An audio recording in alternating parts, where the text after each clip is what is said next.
was good, though I slept miserably last night. Oh, I'm sorry. Bad dreams, or your shoulder hurting, or any idea what it was? Well, I have a fun treat for you. Still got some things done good. Just bad thoughts creeping in. They'll do it.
is good. Let's see, what did I do? Soaks, my goodness, babe. Thank you for the 5 gifts.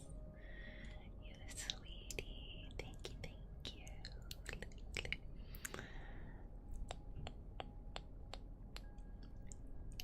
Thank you. We gotta go kiss your doodle. Kiss your doodle. And if there's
here's Suxland Fish. Hey Thorin, how are you? Good to see you. Oh, see, this is away.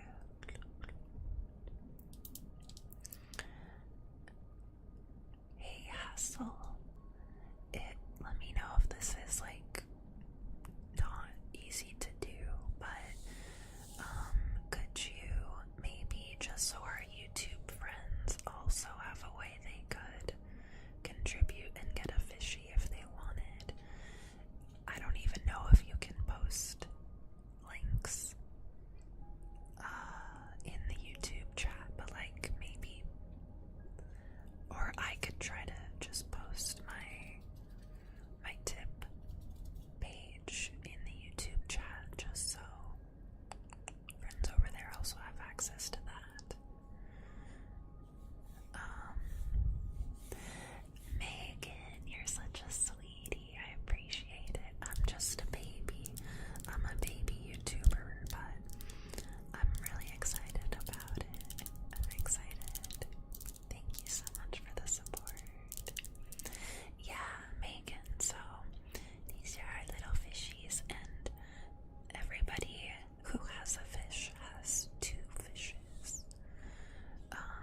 So our tier 3 friends on Twitch get a, oh wow, Larry's fishes. He's wanting to swim away. Oh no.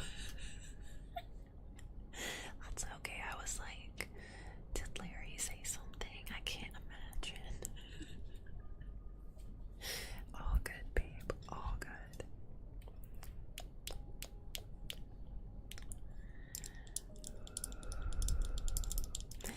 Yeah, Megan.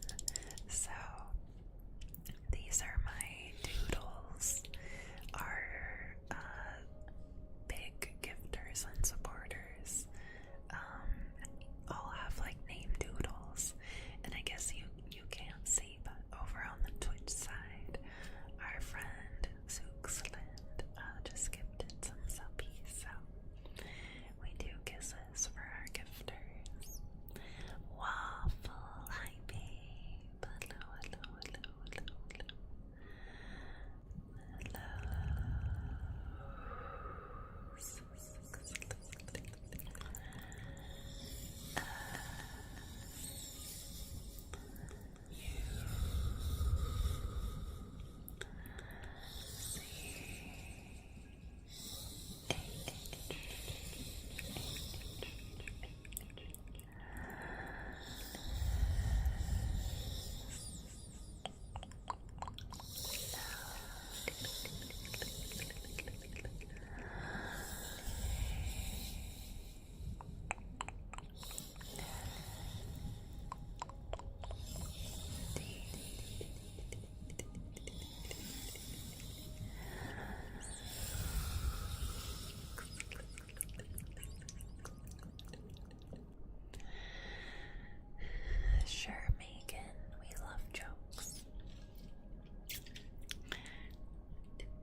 was constantly trying to like dictate stories to my family members. I was always like, here, write this story down, write this down. And then I would just like go on a spiel. But this is at least the earliest work that I kept. It is entitled Skeeter.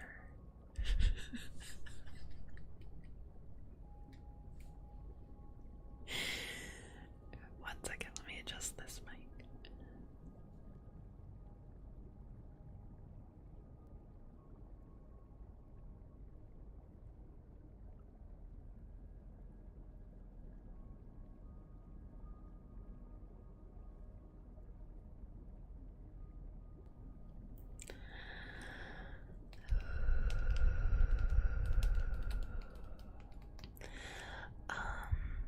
No, Heather, I usually do, kisses are like 4 subs or $20. Yeah, because that would be a lot of kisses I'd have to do, so I try to make them last. That's okay, Megan. I feel like sometimes very brilliant people have terrible handwriting. So, yeah, I was Jackie until I was 18.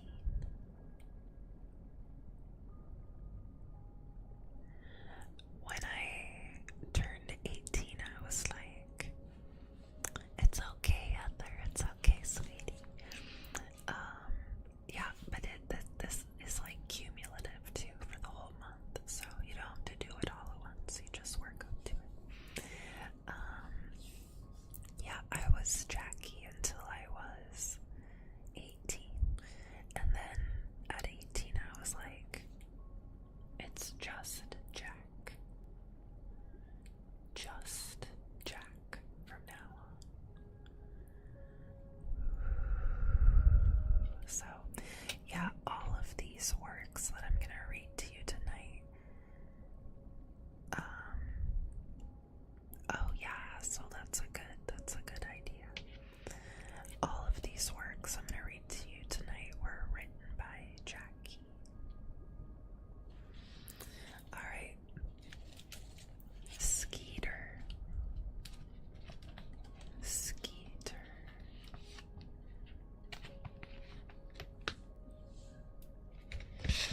Oh wow. You know what? I'm gonna adjust that mic. Don't read it yet.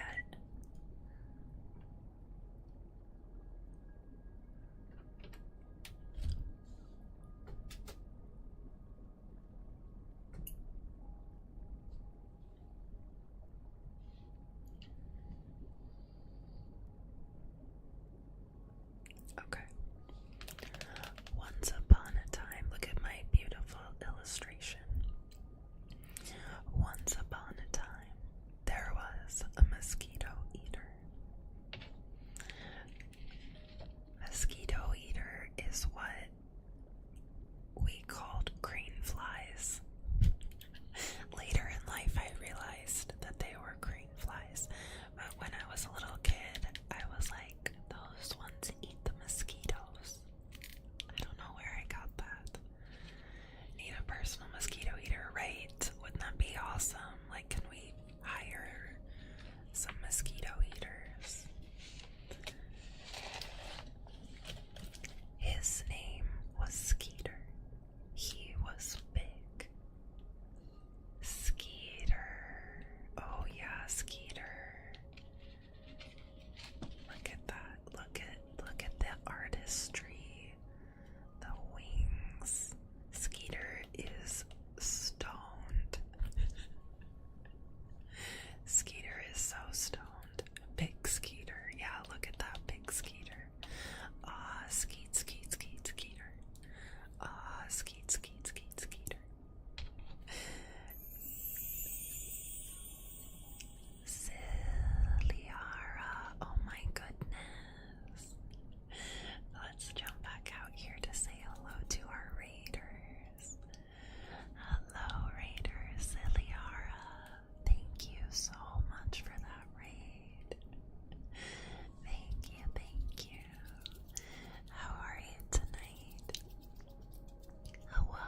We're surrounded by love, sweetie. We got you.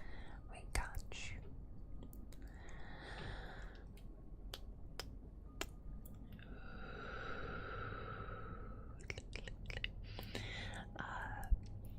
Yes, so we are reading some masterpieces by Baby Jack. Let's jump back. Joey.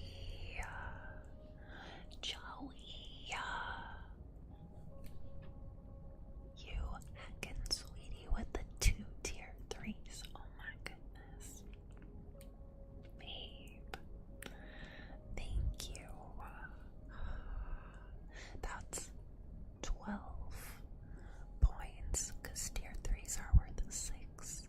So 12 points added on to that. We're at 223. Oh my gosh, Joey has done it. Joey has done it. Okay. It's official. It's official. Maybe we'll start reading that next week. Oh my goodness. Scowy. Scowy. Okay, let's see what our next goal is, and then we'll go give some love to Joey. Oh, okay. 250 points is our next goal, and that is gonna be a YouTube, or not YouTube, hot tub upgrade. So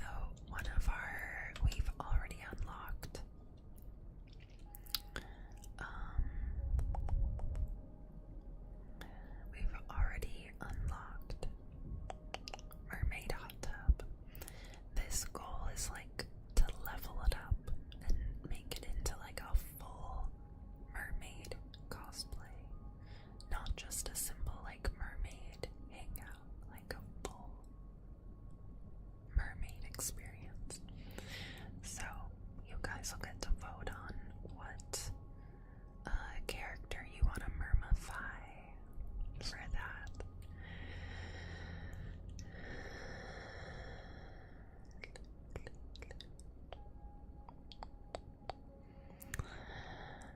Oh no, Megan, we haven't done Week of Wigs yet. We haven't done Week of Wigs yet. Don't worry, you didn't miss it. Yeah, Alexander, we're gonna do a mermaid hot tub stream.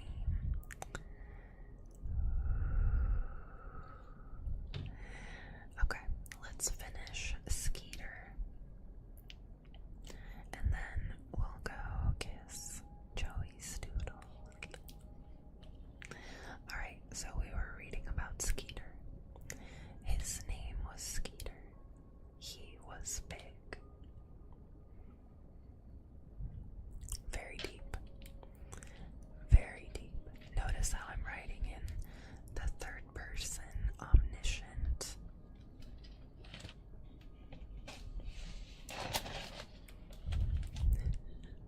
But everybody didn't like him. Wow, everybody didn't like him. I know, right? Poor Skeeter. Look how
is correct, Damon.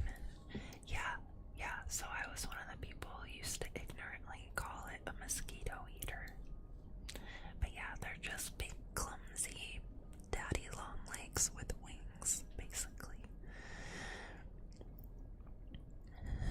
Yeah, Thatch. Agree.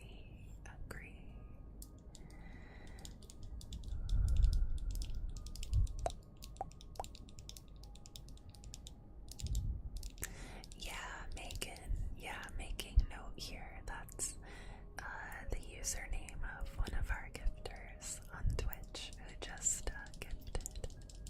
Yeah, all the names in the doodle books are usernames. Hi, Music 265, welcome in. And Silent Cure, thank you for the follow. Okay.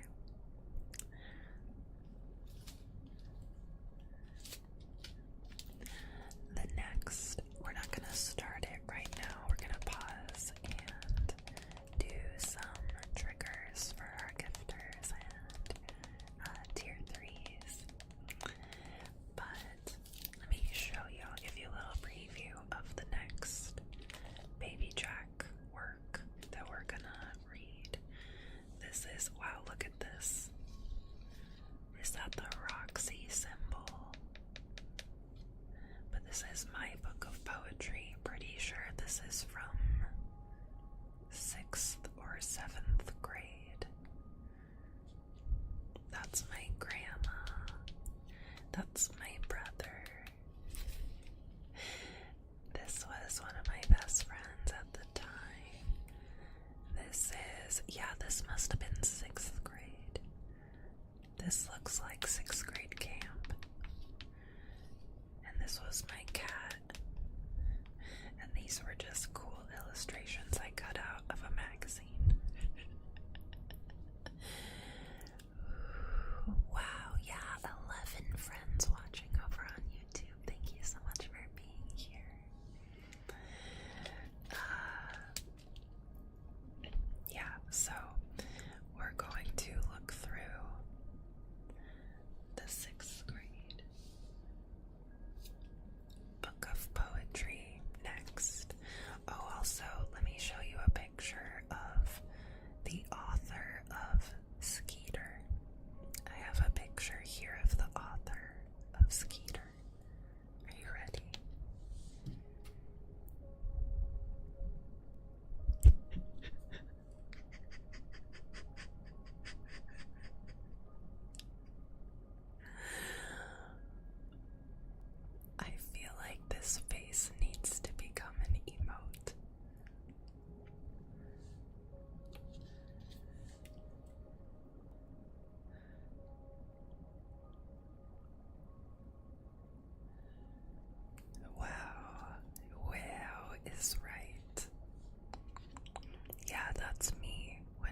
was buried.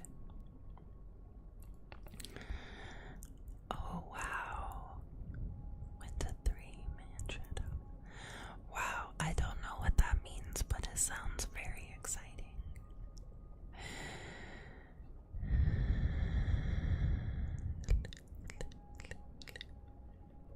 Alright, let's see if we can find my heartbeat today.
Okay, enjoy.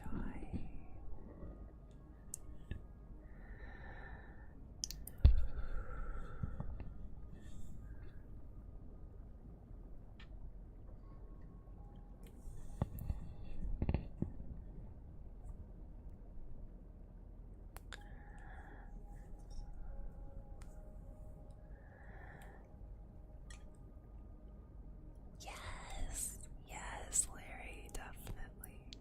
Yep, I showed the whole internet me at 5, so mischievous. I was a little mischievous child, except I wasn't. I was like such a good kid and never wanted to like do anything wrong or break any rules. Like,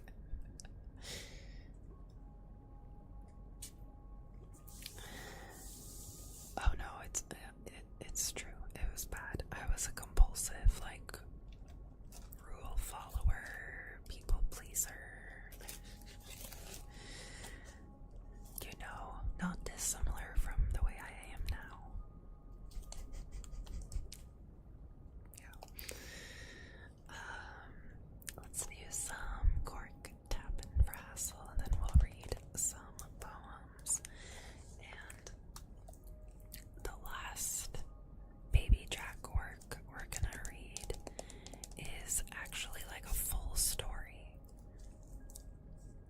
I would call it my first novella.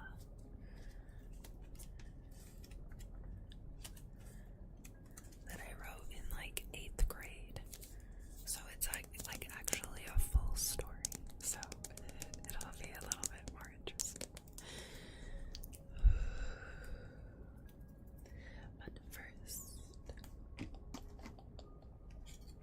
some corks. Corkity, corkity, corkity.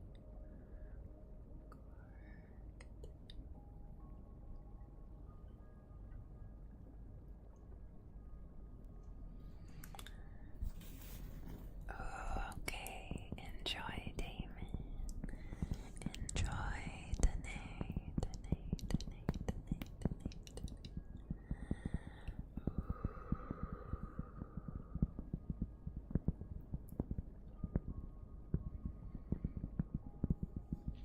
Oh, nice. Megan, what kind of cookies? Wow, we have 40. Snow. Oh my goodness, babe. Thank you so much for the 5 gifties, you wonderful bean. You sweetie, sweetie, sweetie. Thank you. Snow, what can I do? We'll go give your doodle a kiss. And I'll sing a song for you. And also, you get a tier 3 trigger. We gotta do all the things. That was the best sneeze I've ever seen. Snow, you sweetie. You absolute sweetie.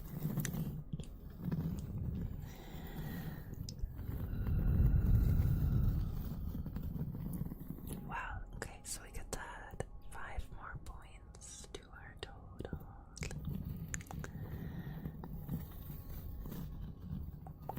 Yay, Joey, welcome back. Welcome back, welcome back, welcome back. Joey, I was saying we're gonna read a couple poems from my 7th grade, or maybe it's 6th grade, honestly. I think it's 6th grade, from my 6th grade poetry book. And then the last thing we're gonna read is actually like a novella that I wrote in 8th grade.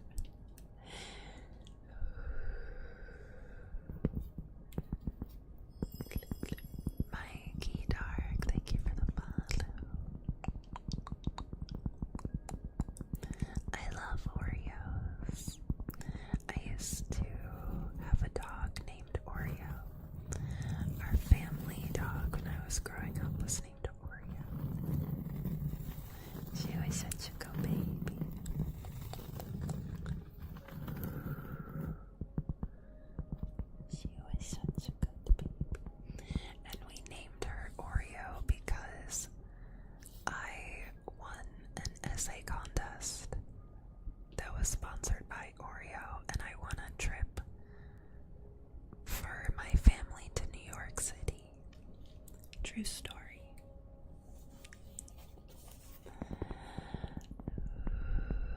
I think it's better, Damon. Of course, I didn't get properly warmed up before stream, but it was doing much better yesterday.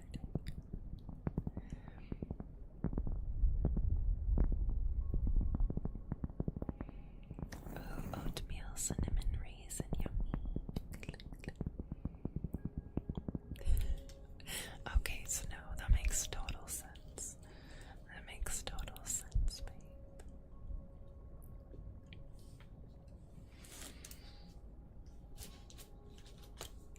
Let's go kiss your doodle. And then we'll read some poems.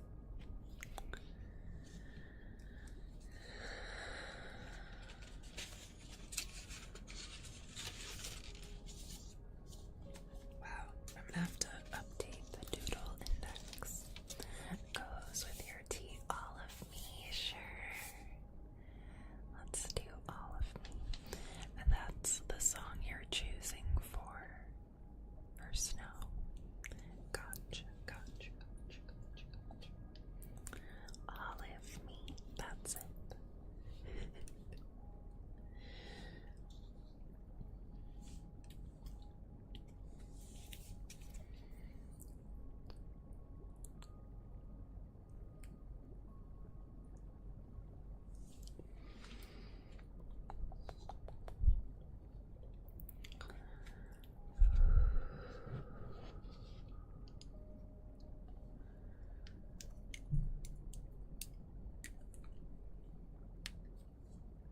Okay, let's do a kiss over here.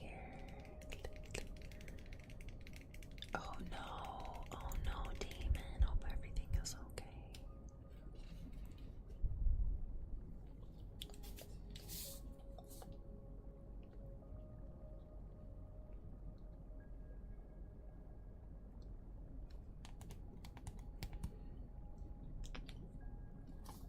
Oh, I'm good to kiss. I'm good to kiss.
Thank you for hanging out. Have a good night. Okay. It was just some tools and supplies that got blown over. Okay, good. Not like a tree branch falling on a car. That's good.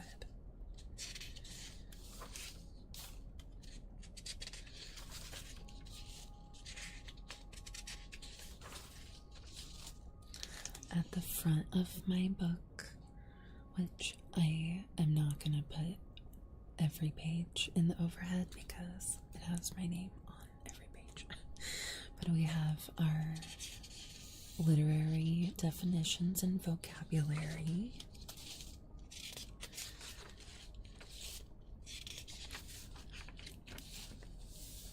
Ooh, okay, here's a good one.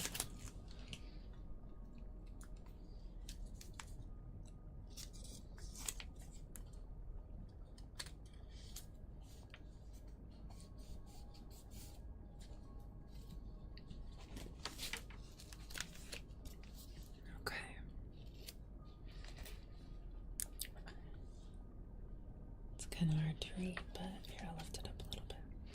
This is a simile poem, and it's called Sadness. Sadness is the cold silver of frost in the winter. I think I meant sliver. Sadness is the cold silver of frost in the winter. It tastes like a piece of flavorless, bitter chocolate. It sounds like the unceasing drip of an old leaky faucet into a rusty sink. Sorry, I gotta clear my throat.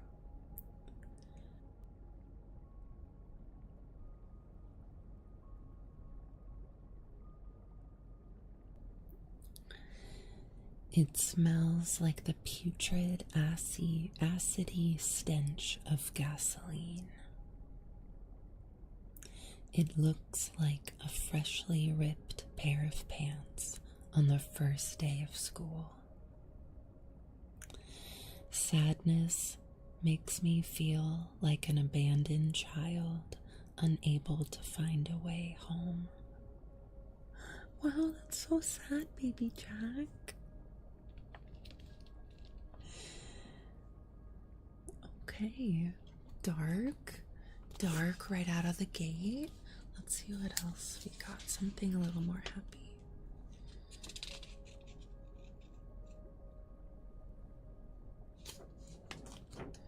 Wow, I didn't remember these being so moody. You low-key love the smell of gasoline, do you really?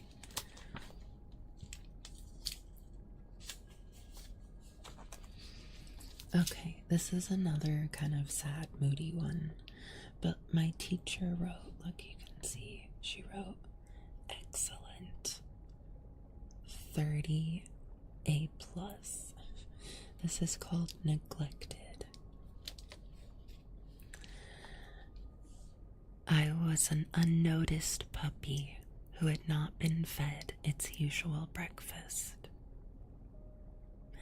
I was a pile of math homework and school books, which sat collecting dust in the corner.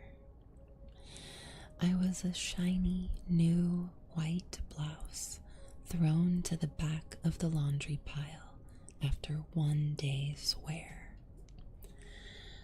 I was a filthy old house in need of a spring cleaning. I was a pile of dirty dishes, contaminated with mounds of dried, half-eaten food. I was a young child in need of help and attention, but receiving none of either. Wow, I felt so neglected, but I wasn't. I was an overgrown lawn inhabited by a collection of unwanted guests. So dark.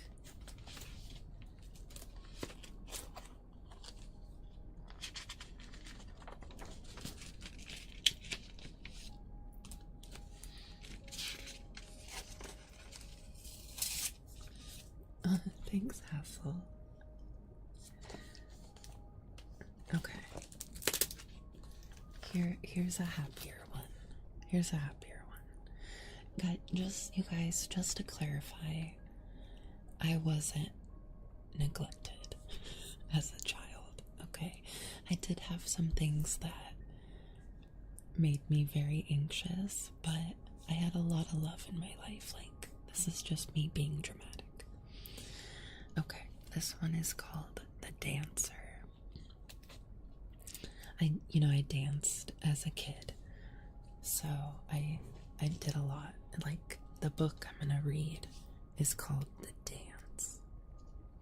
Everything was about dance at this time. The poet is like a dancer, creating feeling and beauty with each intricate step, each meticulous stroke of the body. Don Chavez, thanks for the follow, welcome. Filling the paper with 1,000 emotions and thoughts that inflate the reader with awe and wonder at the grace and softness of each languid move. You were a ballerina, same Snow. Oh my gosh, you're gonna love my little storybook I'm gonna read. Gathering inspiration from the music around her and pouring the essence of her being into each dance and each performance. Wow.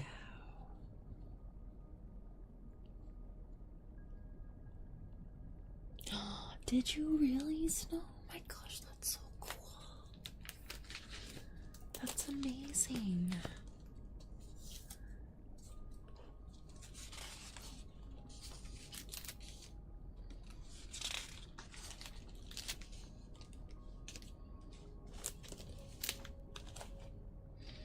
Okay, here's a happier one.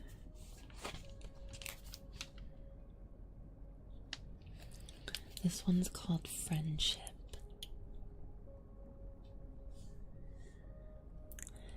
Permit me to tell you about friendship, for I have felt the tender embrace of a friend in my hour of need. Trey, hi babe. I'm sorry I missed you. Enjoy your lurk, sweetie. I love you. I have heard the reassuring words that comfort and soothe the troubled mind as each tear is wiped away. I've seen the familiar smile of a friend which can immediately dispel any doubt or worry into the shadows, and remind me once again that I am always loved and appreciated. But the friendship I remember most was the time of my life when the entire world seemed to be crashing down around me, and my best friend guided me through the ruins with the words, "Everything is going to be okay."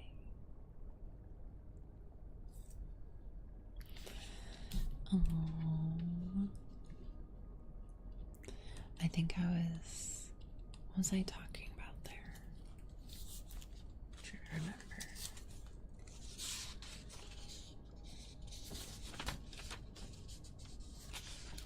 Wow, there's actually like so many.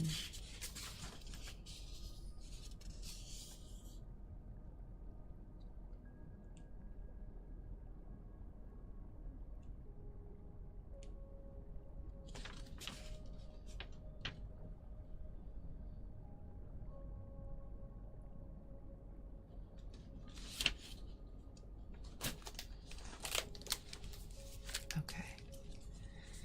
Yeah, I was always a writer. Aw, Joey, that's so sweet. Look at that. Okay. I do not understand. I do not understand why people hold the opinions of their fellows in such high regards, why a single comment or harsh word can have an everlasting effect on the confidence of an individual, or why the self-conscious feel they have to hide who they really are away from the world and present a facade.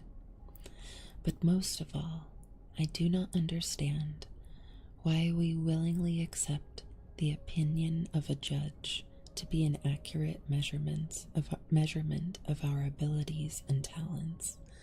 Oh, I think that was from like being at dance competitions and like taking the opinions of the judge like so personally.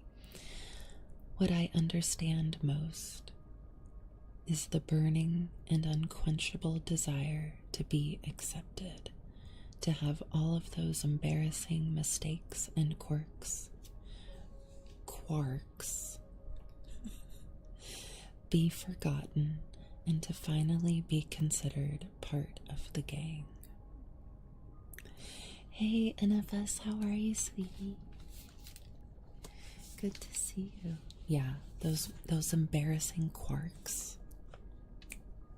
So embarrassing.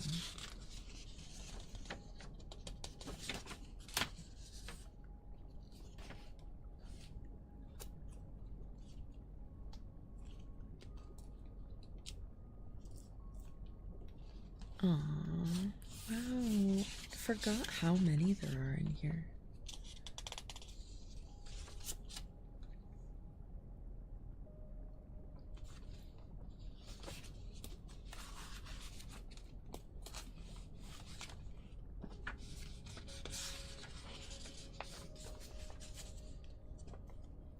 Okay. Good, NFS. I'm glad you're doing well. Tonight we are reading some poems and stories by Baby Jack. By Baby Jack. These are like middle school works. Hi Britt B, how are you? Good to see you, welcome.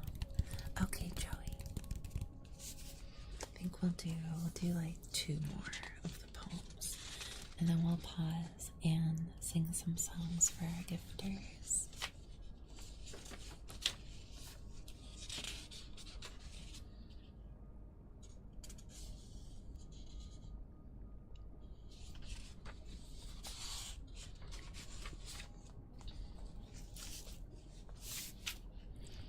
Wee Little Mermaid.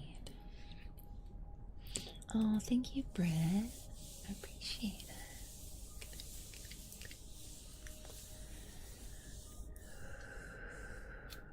Oh. Don't look at that. Don't look at it.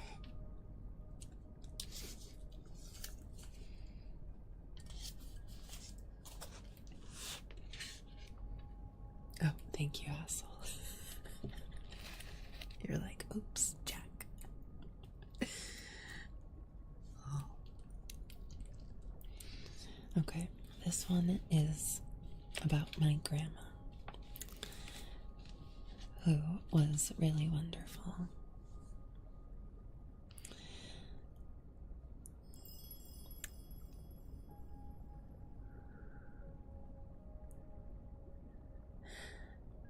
Anal boards. Hi, that's a very intense name, but welcome. Thank you for the follow. I'm glad we can help mellow out the noise. Okay. My grandma. My grandma's hands are warm and gentle. She traipses through the house, draped in eccentric, outlandish skirts, covered with a flourish of polka dots and stripes.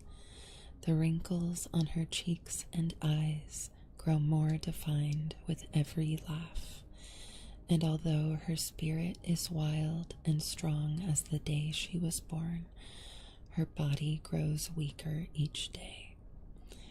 Her hair is the color of fire, and her skin is white and pale in great contrast to her vibrant head. She tells me that all is well, and everything will turn out for the best as she hugs me reassuringly with a tight squeeze. She moves through the halls like a shadow, reappearing wherever she is needed, taking care of any matter at hand. She closes her eyes and thinks back to the days of her youth in the midst of 12 rambunctious brothers and sisters. A smile begins to consume her face. She is my grandma, a woman greatly admired and always loved and appreciated. I use that phrase a lot, loved and appreciated.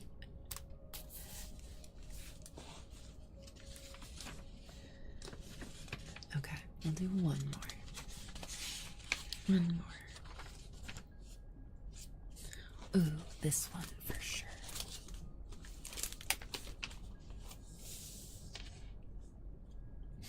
Thanks, no. These are pretty good for 6th grade. Okay, this last one is about going to the desert. We used to go to the desert and ride dirt bikes, and I thought that was really cool. So this is my poem about that. Yeah, it's pretty cool. But then I fell one too many times and then was like, I don't want to do that anymore. Okay, this is called In My Desert. In my desert, the air is alive with seething masses of dust, kicked up by the satisfying roar of an engine and the intense rush of adrenaline. Suzukis, Yamahas, and Kawasaki's rip through the barren landscape with ease. Hey Joey, we're just reading the last poem of this book, and it's about how I used to go dirt bike riding in the desert, and I thought I was really cool. Oh my gosh, stop it. I've read your writing, Hassel. You're actually a really good writer, so stop. Okay, I'll start from the top for Joey. In my desert, I'm not anymore, but I was. In my desert, the air is alive with seething masses of dust. I'm just kidding. Kicked up by the satisfying roar of an engine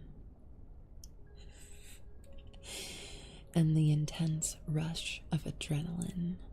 Suzuki's, Yamahas, and Kawasaki's rip through the barren landscape with ease, shining and glinting in the hot desert sun. Suzuki's, Yamahas, and Kawasaki's, opening the door to a new realm of velocity, sprinkling bright trails of red earth across the unsettled sand.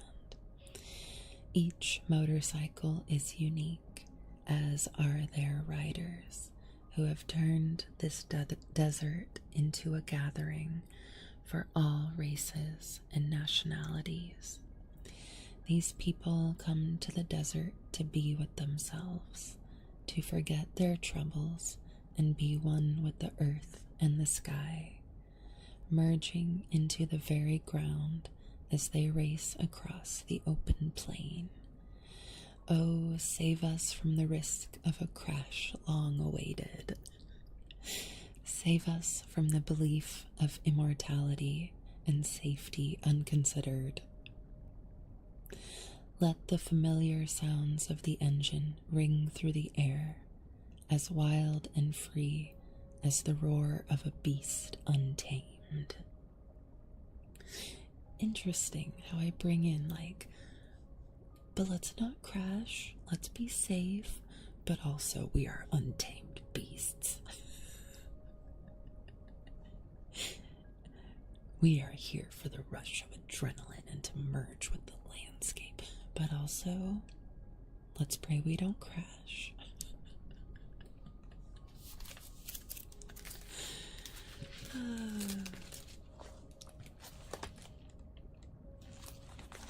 Wow, cute. Cute. Okay. Let's jump out here. My turn to stop.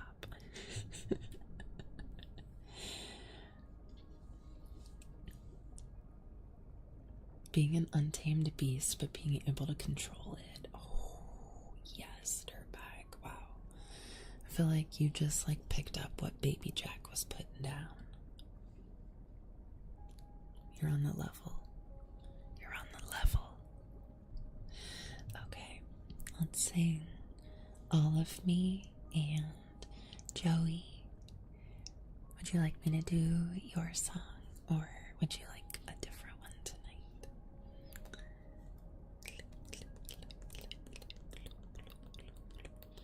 And then we will finish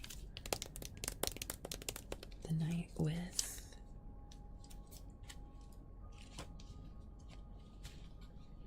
this little short story by 8th grade Jack. Yeah, we can try. We can try to sing for sure. Let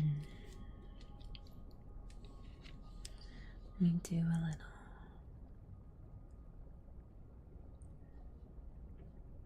Some Beatles? Sure. Sure. It's better to be a warrior in a garden than a gardener in a war. Wow. Dirtbag. Just bring in the nuggets. The nuggets of wisdom and gold. So good.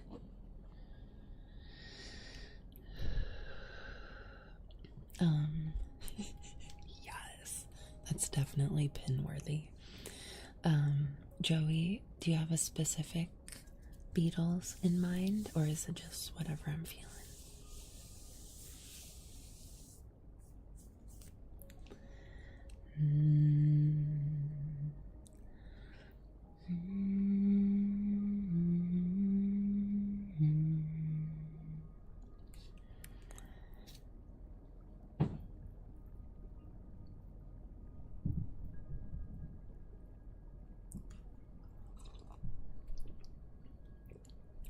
Exclamation songs. Thanks, Hassel.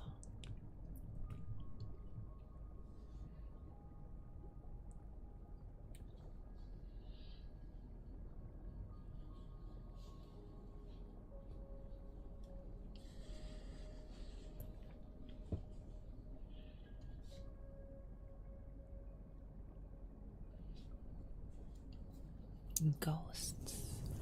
Ghosties.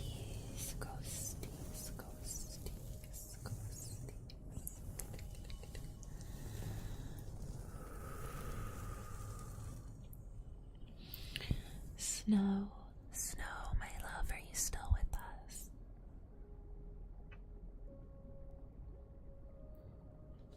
Would you like a pearl trace for your T3 instead of a trigger? Would you like a trace? Oh, also I need to add your gifts to our total, so we're at 228. Also, sweetie, how are you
almost here, Friday.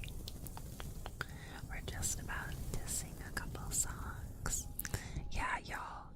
I think we still have some like raiders and new friends hanging out, so if you are not following Solace, you gotta go fix that right now. Give yourself the gift of solace. That's my new tagline for you, Solace.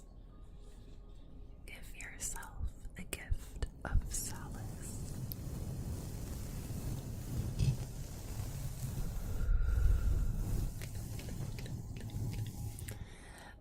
And then we're gonna read another a story by Baby Jack, by 8th grade Jack, 7th or 8th grade Jack, because this is Baby Jack writing show and tell night.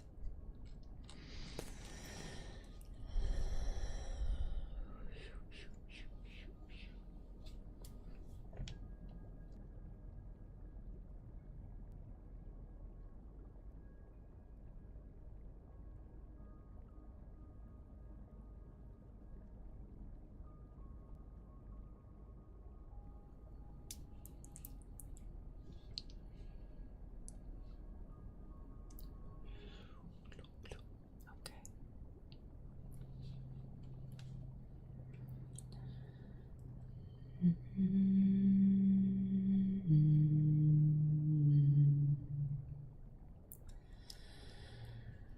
What would I do? What would I do? Joey, amazing. Amazing.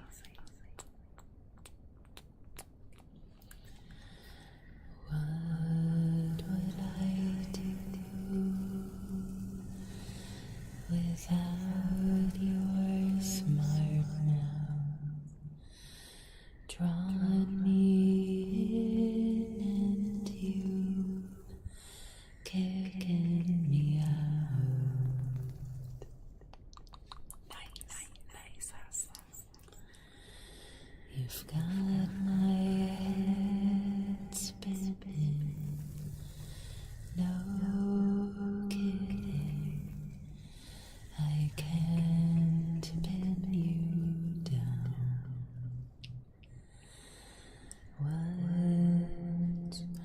What's going on in that beautiful mind? I'm on your magical mystery ride. I'm on your magical mystery ride. And I'm so dizzy, don't know what hit me, but I'll be alright. My head's underwater, but I'm breathing fine. You're crazy and I'm out of my mind, 'cause all of me loves all of you. Love your curves and all your edges, all your perfect imperfections. Give your all to me. I'll give my all to you. You're my end and my beginning. Even when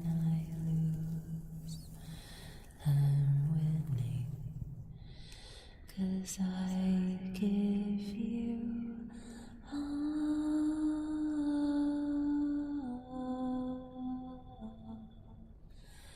of me. Hi, Peacekeeper. Happy Friday.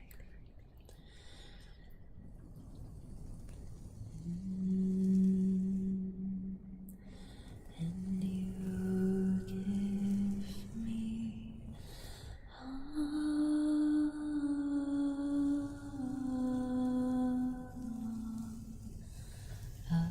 of you.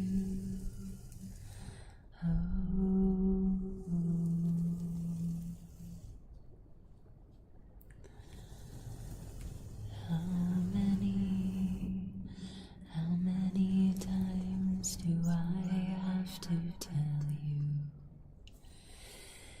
Even when you're crying, you're beautiful too. Yeah. NFS, a friend to all. Well, thank you for lurking. It's good to see you.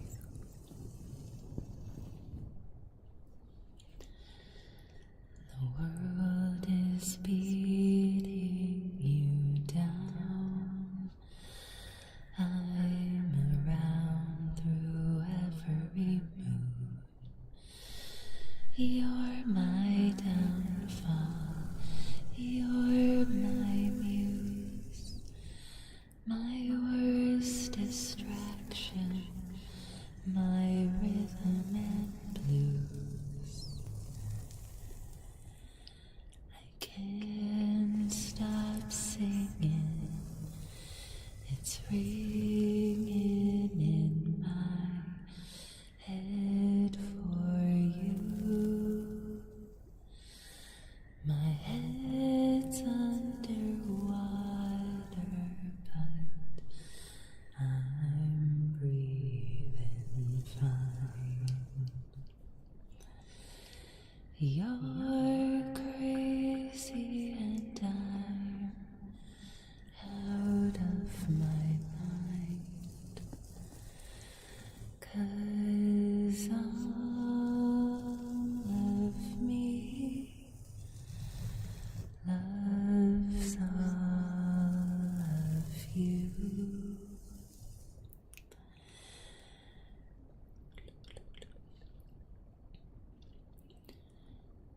You're my end and my beginning.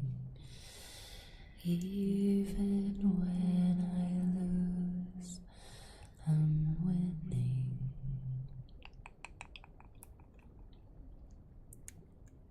Oh, I messed it up. Give your all to me. I'll give my all to you. You're my end and my beginning. Even when I lose, I'm winning. 'Cause I give you all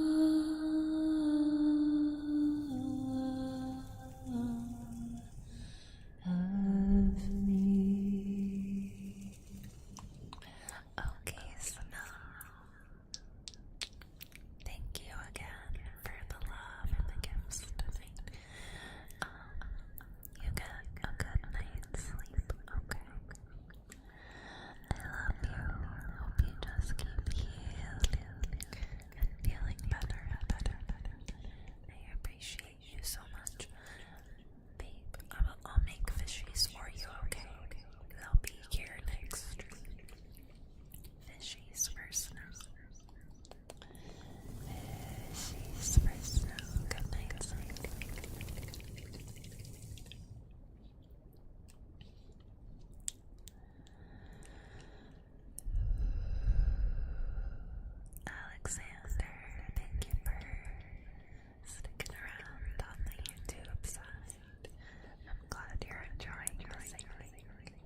have like an hour left of stream, so I could probably get all of them in.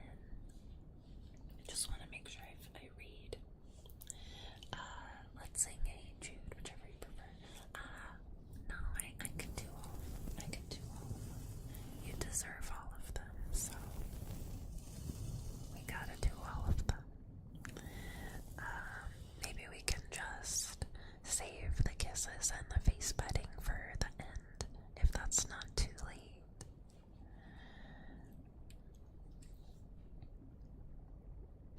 Alright, let's do Hey Jude. Hey dude. I mean, other than a play on Hey Jude.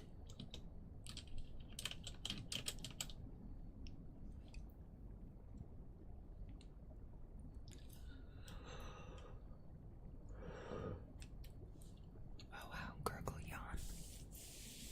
It's from a movie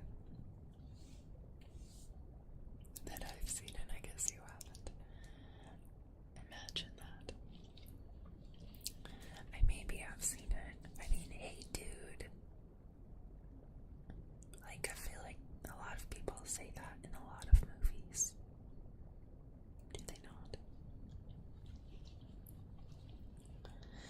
What are you referencing though? Tell us. Now I need to know.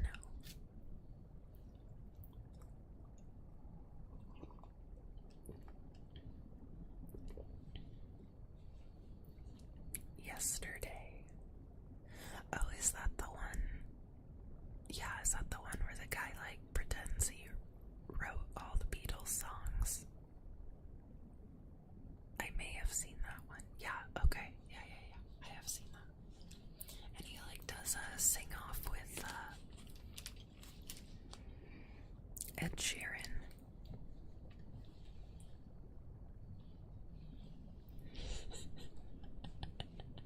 Yeah, okay, good. Yeah. That was cute. Yeah, that was cute.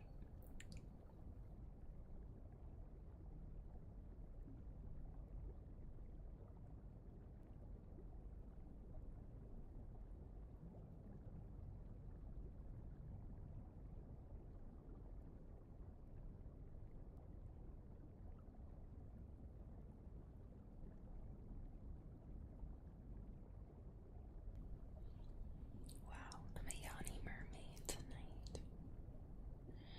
A yawny mermaid.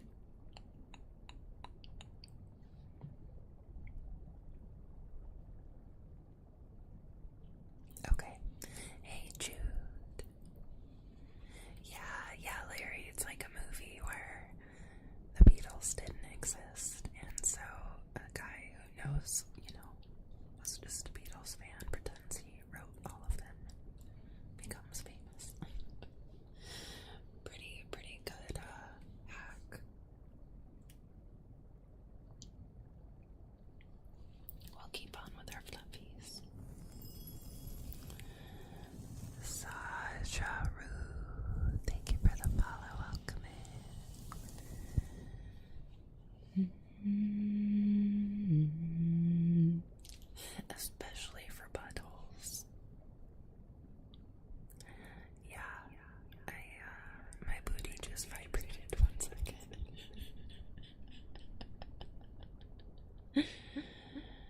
Sajaru, hello.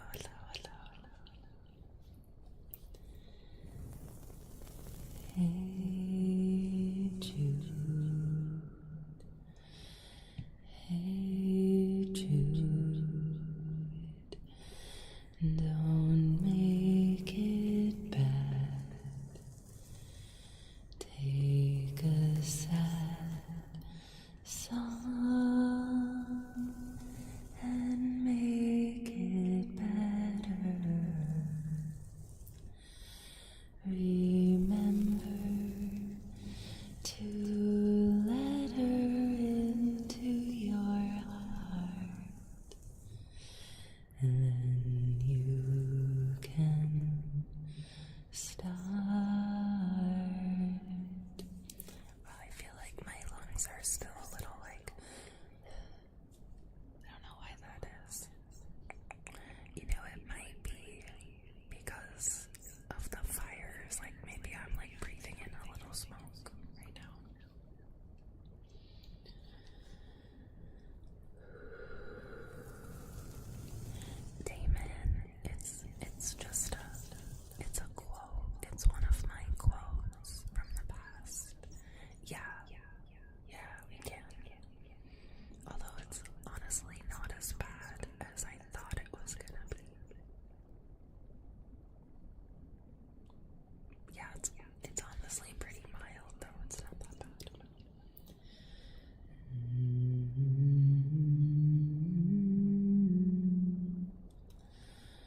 to make it better. Hey Jude, don't be afraid. You were made to go out and get her. The minute you let her under your skin, then you begin to make it better. NFS, thank you for 40 months, NFS. Wow, I appreciate you, babe. Thank you, thank you, thank you.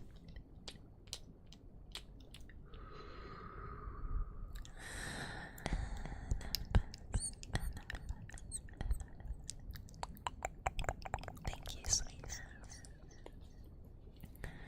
40 months. Day. Time swims. Time swims.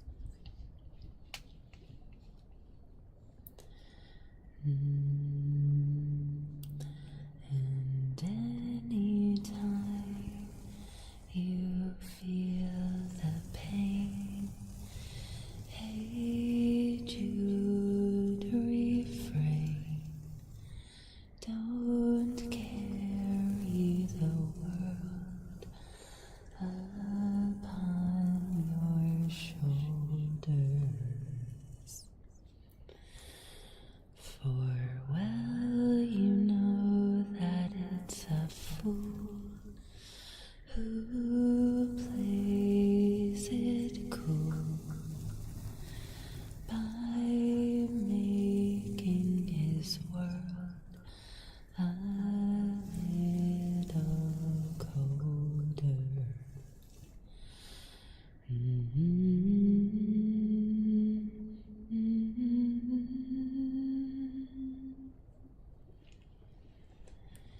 Hey Jude, don't let me down. You have found her. Now go and get her. Remember to let her into your heart. Then you can start to make it better. Excluded wolf, thank you for the hydrate.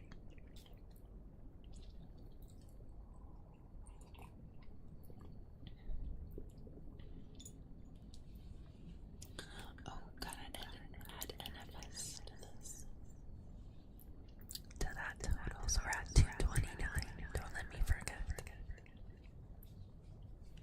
Yeah, it's good. It's good. Wolf, I do need it.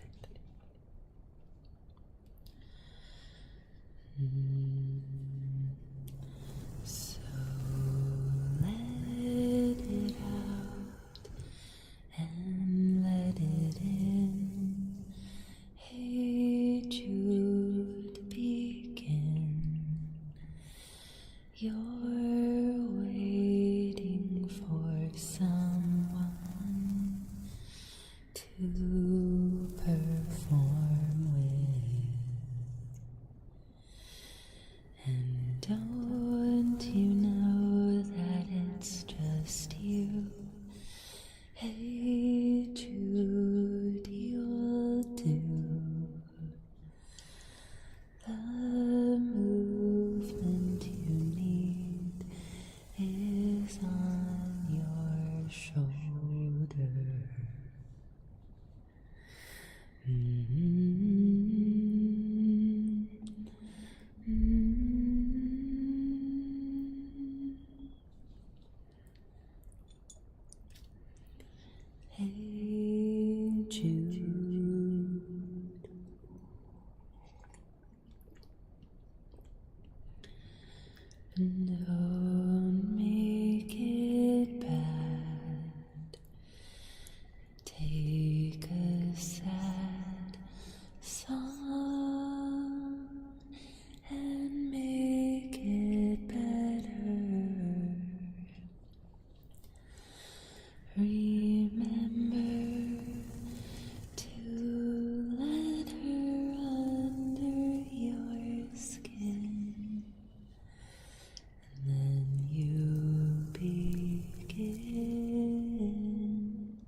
with some soft-spoken vibes. Are you guys ready to read The Dance, which is my first novella? Oh gosh, sorry. The Dance by Baby Jack. Okay, I'll show you a picture. I'll show you a picture of me at this time. And I've said this before. I've said this on stream before. Okay, wait. Now I have to clear my throat. 1 second.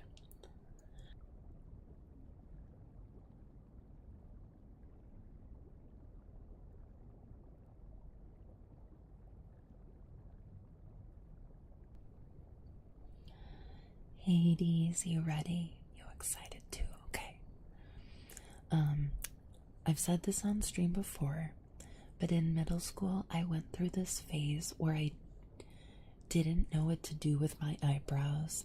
In fact, I was in a hair plucking phase, and I just wanted to pluck out all the hair on my body. You know, we go through that phase. And I just massively overplucked my eyebrows and did irrevocable damage to my eyebrows. And I wish I could go back in time and shake myself and be like, girl, you had beautiful, full, bushy eyebrows.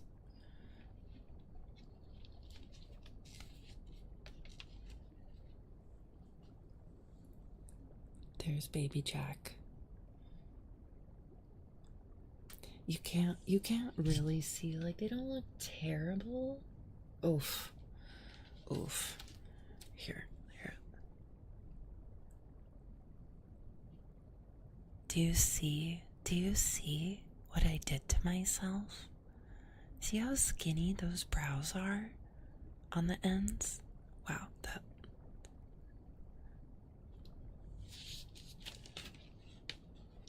that's not the best picture of me.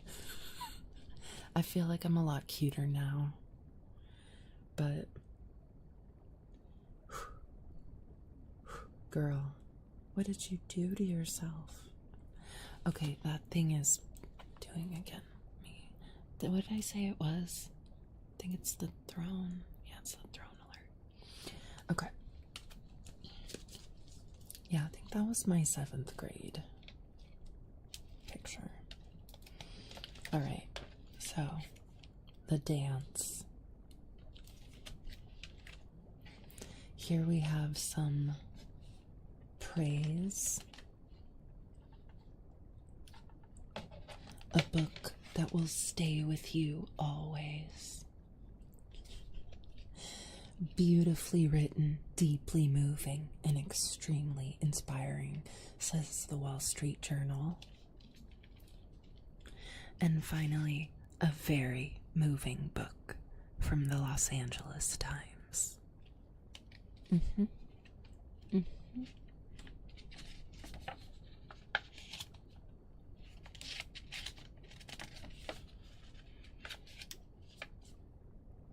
Wow. Damn, I know, right? Here, I'm gonna zoom in a little bit so you can read. Well, I guess maybe you don't need to. Sorry, this is my dedication page.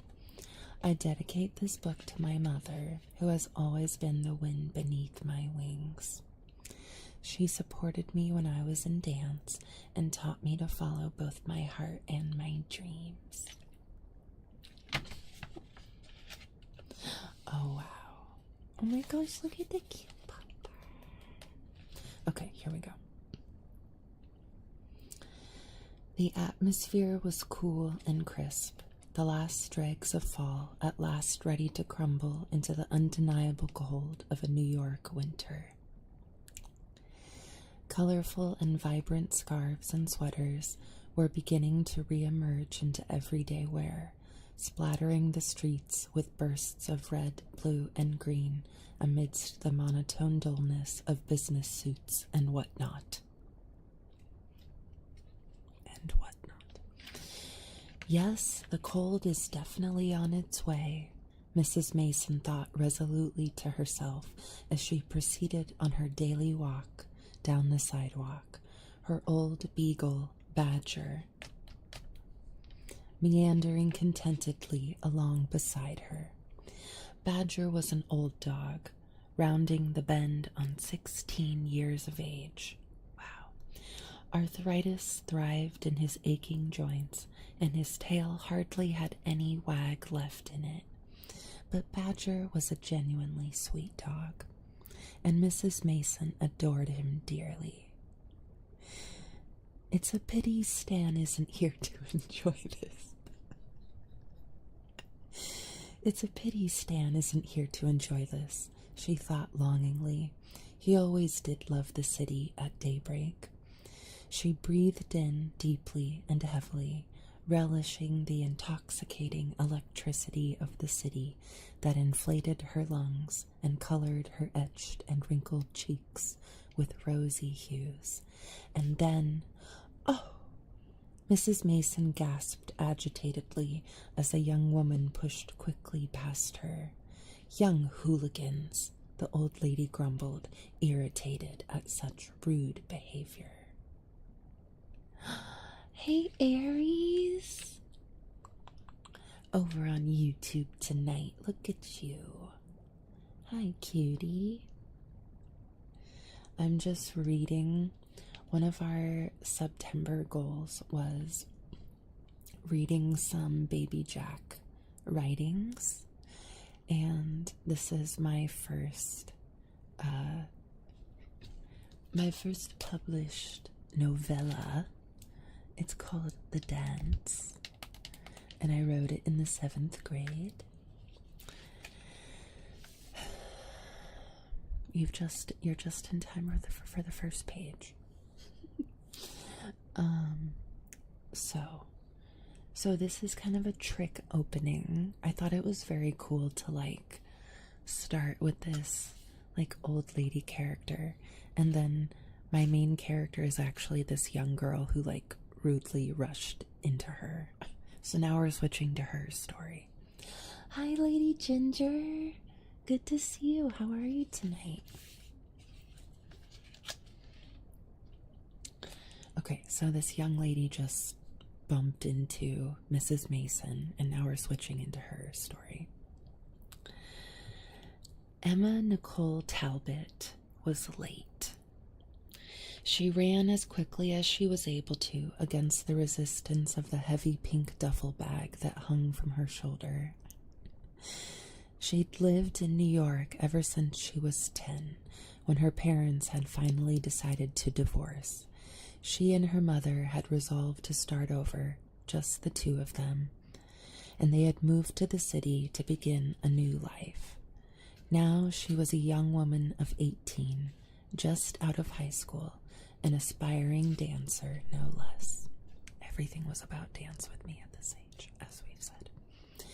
Emma had been dancing ever since she was a little girl, when she got her first taste of it in a Christmas play when she was 6.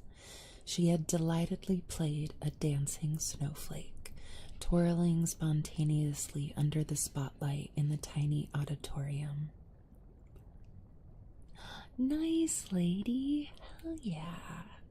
Way to go. Oh my gosh, why does that keep coming back? So strange. That's the throne alert. I'm gonna have to figure out why it's doing that.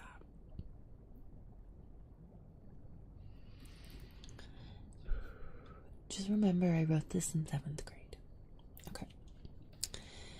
She had delightedly played a dancing snowflake, twirling spontaneously under the spotlight in the tiny auditorium.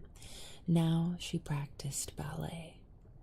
It was her absolute passion, and every time she set foot on the stage or even in class, she poured the essence of her spirit into every languid curve and step.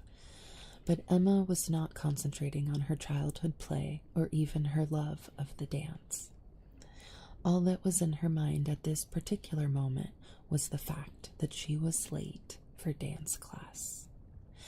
Madame Giselle is going to kill me with that stick of hers, she thought nervously to herself as she continued her difficult procession down the street to Broadway. She accidentally pushed an old woman and her dog in her haste and mumbled a quick apology. Poor old creature, she thought, glancing back at the dog hobbling by the old lady's side. Looks as if it could drop dead at any minute.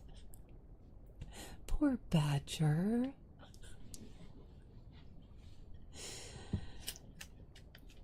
She unzipped the duffel bag and removed a pair of pink ballet slippers. She lifted her feet awkwardly, one at a time, and pulled off her tennis shoes. Her breath came in short spurts, which could be seen visibly in the cold air as she slipped on her ballet shoes. Her cheeks and nose were a violent shade of pink, and her long golden hair flowed like fire before her. I know, right? We all got attached to Badger, and now he's just a background detail. Emma was a beautiful girl with cat-like, entrancing green eyes, shaped like almonds. Wow, no one's ever used that descriptor before. And a golden hair, and and a complexion of cream that was filled with life when she laughed. Her golden hair was layered with hues of strawberry blonde that danced in the sunlight as if alive themselves. Hi, Blue Jay, welcome in. We're just reading my story that I wrote in 7th grade. One more block to go and she would be there. She glanced anxiously at her watch, the hands of which were shaped like tiny ballerinas. 7:06 a.m. Damn you, Motec, she hissed angrily as she pushed her way through a crowd of people waiting for the bus to arrive. Whoa, I cursed in middle school. Motec was Emma's tabby cat, who coincidentally liked to chew on things. Wow, Larry, your fish keeps wanting to come off. I gotta have to fix that.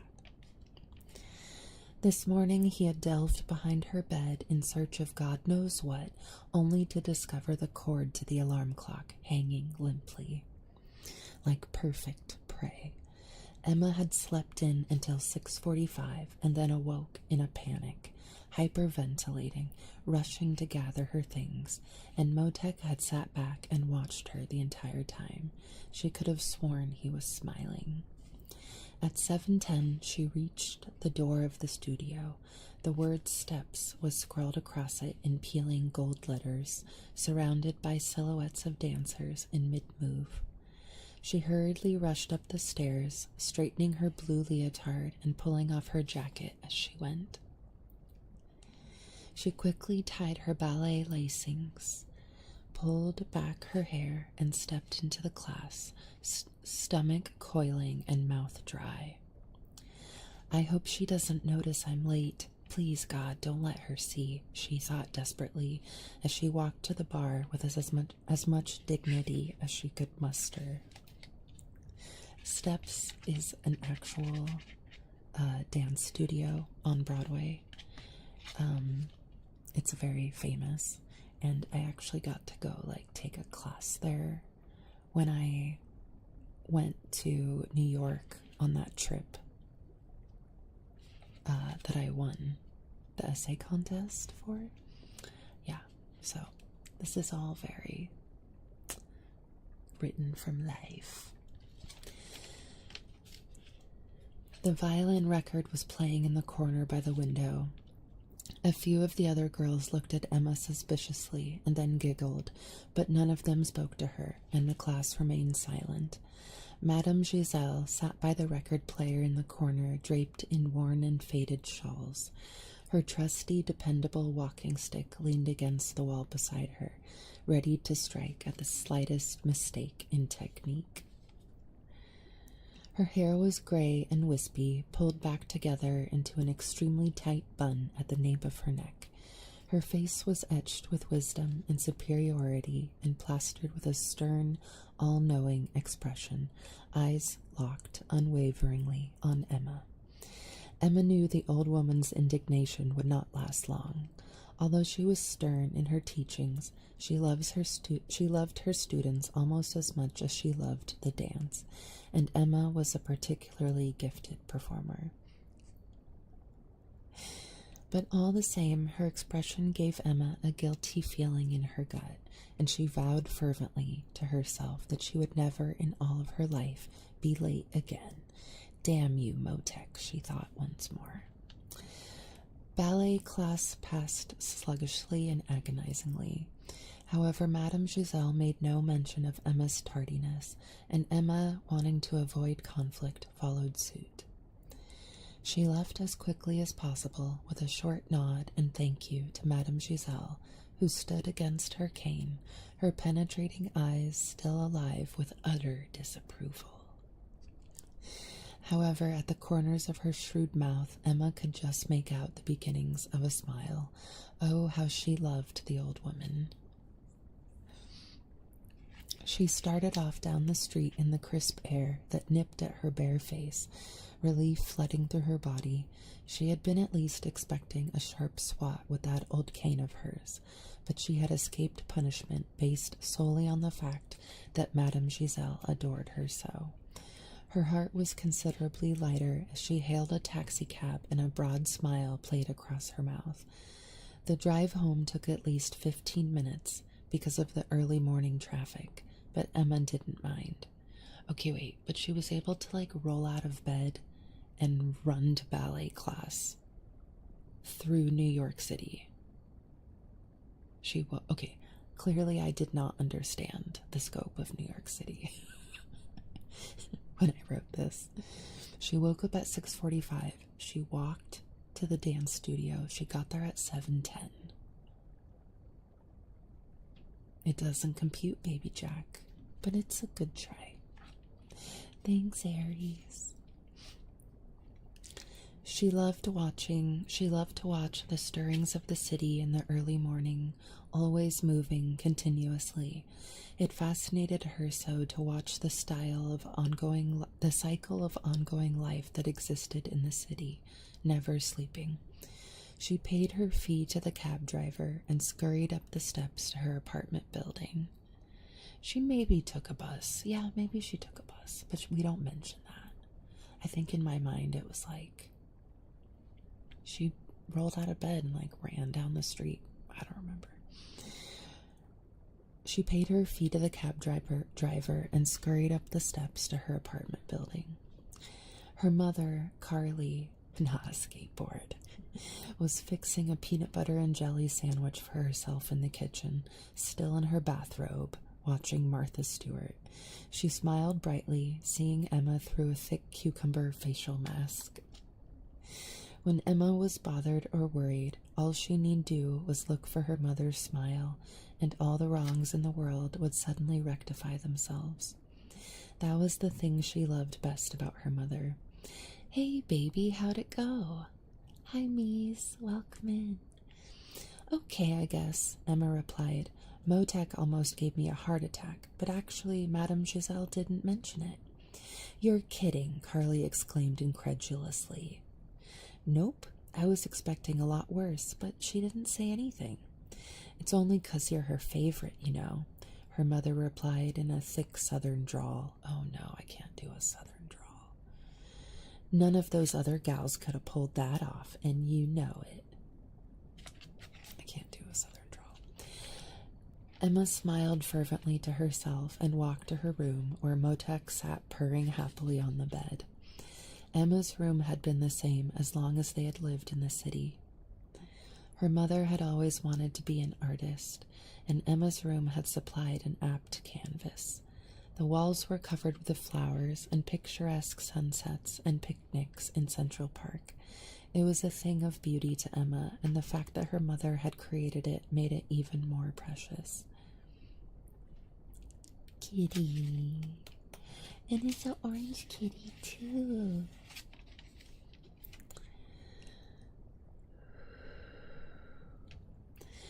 The two of them hadn't had much money after the divorce, but her mother had been creative with the apartment, using each resource sparingly. For a long time afterwards, they had shopped at thrift stores and garage sales, but Emma had never minded any of it. Are there garage sales in New York City where people don't have garages? Sorry to spoil your fun, Motek, but that stunt you pulled didn't work. She smiled at the fat blob of fur that was a sorry excuse for a feline and threw her duffel bag off in the corner. Motek's ears drooped defeatedly, but he continued to purr loudly and willingly expected a belly rub. Emma removed her CD case from one of the shelves above her bed and carefully thumbed through them. She at last selected the latest Evanescence album and went to retrieve a faded purple stereo from the back of her closet. Now content with her music playing and her mind at ease, she picked up the phone and began to dial Garrett's number. I know. Just kidding, Blair. Garrett had been her boyfriend for 2 years. Garrett had been her boyfriend for 2 years running. She'd known him since the 5th grade, when she and her mother had first moved to New York. Oh. Garrett had been the only one to notice her, or even acknowledge the presence of a shy newcomer. He had helped Emma settle in, showing her the cafeteria, classrooms, and even introducing her to some new friends. Emma had always loved him for what he had done, and they became best friends as quickly as they had met. They were joined at the hip. One would never be seen without the other. It was only until the 10th grade, 2 years ago, that Garrett had come forward with his feelings for Emma.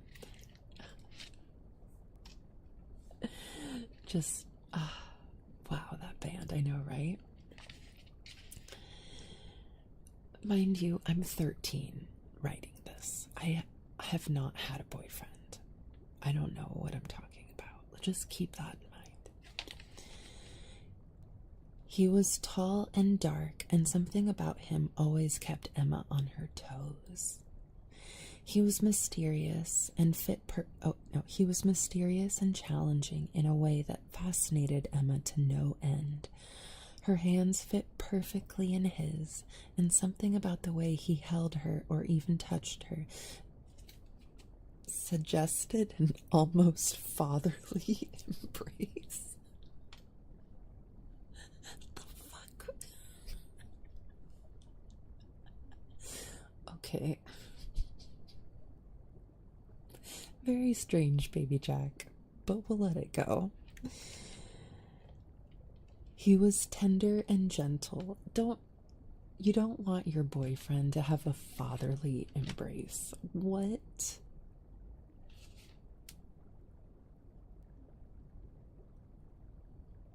Sour note. Okay, moving on. He was tender and gentle. Hi, Meatball. Welcome in. You joined at the perfect time. He was tender and gentle, but at the same time exciting and new. That's what Emma loved most about him. Hey, honey. Garrett's deep voice picked up on the other end of the line. How's it going?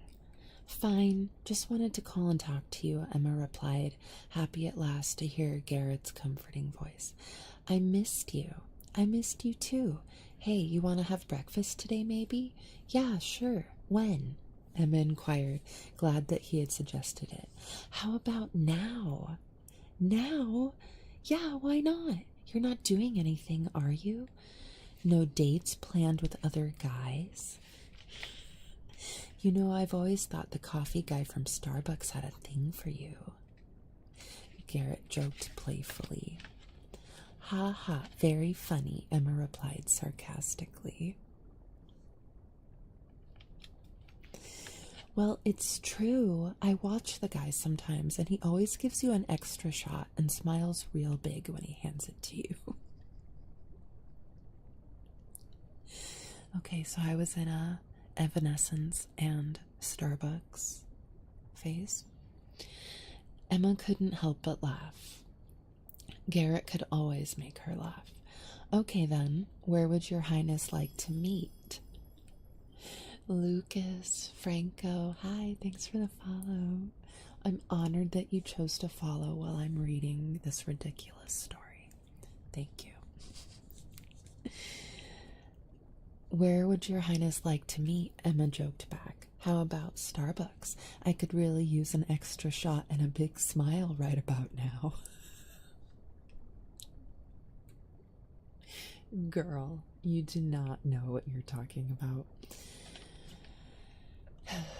You know what? I resent that. Garrett laughed incredulously. Wow, I really liked the word incredulously. Thanks, Dexy. You guys are sweet. 10 minutes later, after much teasing, it was decided that they would meet in Central Park. Original. Hi, Megan. Welcome back. I'm reading a story I wrote in the 7th grade. Garrett would bring the orange juice and Emma the donuts. When they arrived, they kissed each other sweetly on the cheek, very chaste, and sprawled a large red and blue picnic blanket under an especially gigantic oak tree. Yeah, okay. Garrett was tall and muscular and protective. His dark hair was always tousled and slightly curly, and his hazel eyes sparkled when he laughed, as if he knew something you didn't. He was confident but not cocky, and had a sense of humor and wit that made Emma think about everything he said, made her look for some underlying meaning. Garrett made her see through a new perspective, a different angle to the same issue. She loved how he could do that, make her see something she would have otherwise overlooked completely. The sky was blue and clear, and the sunlight shone through the trees in a way that made the last few red and orange leaves come to life and explode with a fiery brilliance. Heck yeah, donuts. Oh, I could really use a donut right now. Emma loved being outdoors. She loved to feel the breeze through her hair and the earth under her bare feet. That was one of the things Garrett adored most about her. There's so many, this is what she loved most about this person. Emma, he saw, wasn't like other girls. And it was this inherent trait that fascinated him and drew him to her. They sat together for a long time, talking about events of the past week, friends, and various other frivolous topics. Every now and then, an early morning jogger, accompanied by an all-too-eager dog, would run past them, or a squirrel would scurry by them and out of sight. Emma loved to watch it, the park, moving and breathing as if it were a living thing. Sometimes she wished she could remove herself from the equation and witness the living thing from above somewhere, looking down on the miracle of time, always moving and changing. I love it when you do that, Garrett whispered in her ear. Emma was suddenly awakened from her trance. Do what? She answered curiously. That? Look like that. It's like you're seeing into another world, seeing something that no one else but you can see, Garrett replied, enthralled by her. Can you tell how badly I wanted a boyfriend? I'm just daydreaming. Well then, I wish I could daydream the way that you can. They talked for a long while afterwards, and by the time they folded their blanket and packed up their belongings, it was well into the afternoon. They held hands as they walked to the edge of the park and parted reluctantly as each got into his or her car. And maybe birds could see. As she drove, Emma thought, as she usually did when she drove by herself. She examined the pedestrians on the street. Okay, wait, girl. Now she has a car? Wait, how? She walked to the dance studio. She took a cab home. Again, see, this is baby Jack living in the suburbs, trying to write about life in New York City and having just no concept of that. She examined the pedestrians on the streets, hurriedly rushing to and fro, briefcases and cell phones in hand, never stopping to appreciate the overpowering immensity of the skyscrapers above or the Italian pizza shop on the corner. Again, she relapsed into her trance of endless thought and curiosity, and was only jerked out of it when a large red pickup truck came careening into the lane beside her. Right? No, it is very charming. It is very charming and cute, Hassel. You're right. It's just so funny because I remember thinking, like, wow, this is my masterpiece. Okay, so she's driving in her car, and now there's a red pickup truck careening into the lane beside her. The driver was clearly and obviously drunk, because it's really obvious to tell. It's really easy to tell, you guys. The driver was clearly and obviously drunk, without a doubt, and it frightened Emma so that she swerved to avoid him. She pushed down harder on the gas in hopes that she could pull ahead of the truck, which was now traveling faster and faster, moving uncontrollably back and forth across the street. No, that can't happen on a street in New York City. There's not that much room. Other cars were stopping quickly and honking their horns furiously at the drunken person, but Emma could not stop, or the driver would surely collide with her head on. All she could do was continue driving and hope that the driver would quickly sober up. However, instead of doing the latter, spelled Ladder, instead of doing the latter, the red truck seemed to do quite the opposite. This is a very serious scene, and I need to be more serious as I read it. Instead of doing the latter, the red truck seemed to do quite the opposite. It began to rock and swerve even more violently, and Emma, scared almost to tears, sat in the middle of it. There was a street light up ahead, which was currently red, and about a dozen people of various sorts were beginning to make their way across the street. Schizoid Manatee! Oh, hi. Hi, cutie. Good to see you. I'm reading a story that I wrote in the 7th grade. So that's why it's making me laugh, even though it's trying to be serious. Happy Friday. I hope you're doing good. When Emma saw them, she slammed on the brakes and came screeching into the lane next to her, the lane of the drunk driver. Dun dun dun. There was maybe a split second before the impact. The pedestrians had by this time jumped out of the way and back onto the sidewalk, but Emma's car was now perpendicular to the street. There was nothing she could do. She saw clearly for the first time the face of the driver. The anger in his eyes. Then she felt her chest tighten with utter terror as a loud explosion sounded in her ears, and all went dark.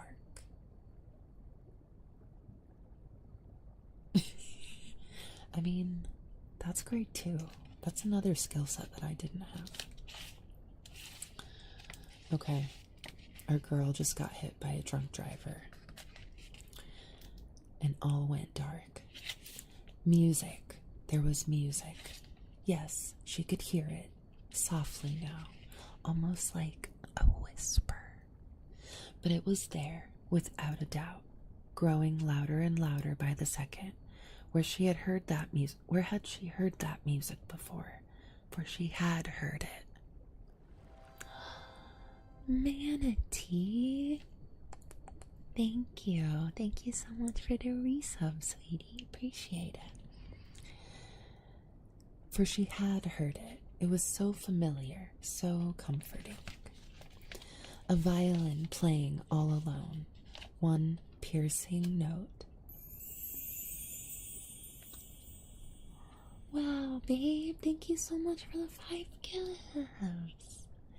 Alex, you heckin' sweetie. It's so good to see you. Okay, I just need to pause and do just at least a name trace for you. Okay, let's see, how much more do we have of this? The end. Okay, so we have like 8 pages left. We'll get it. We'll get to it. Here, I'm gonna just put a little weight. You're down just to keep listening? Are you sure? Will you be able to hang out for a little bit so I can love on you after we're done? Here, real quick, let me make sure I update this. Yes, okay, great. Perfect. Then you just did 5, 6, 7, so wow, we're at 235. Look at us go. Getting close to our next goal. Alright. Wow. Thank you so much, babe.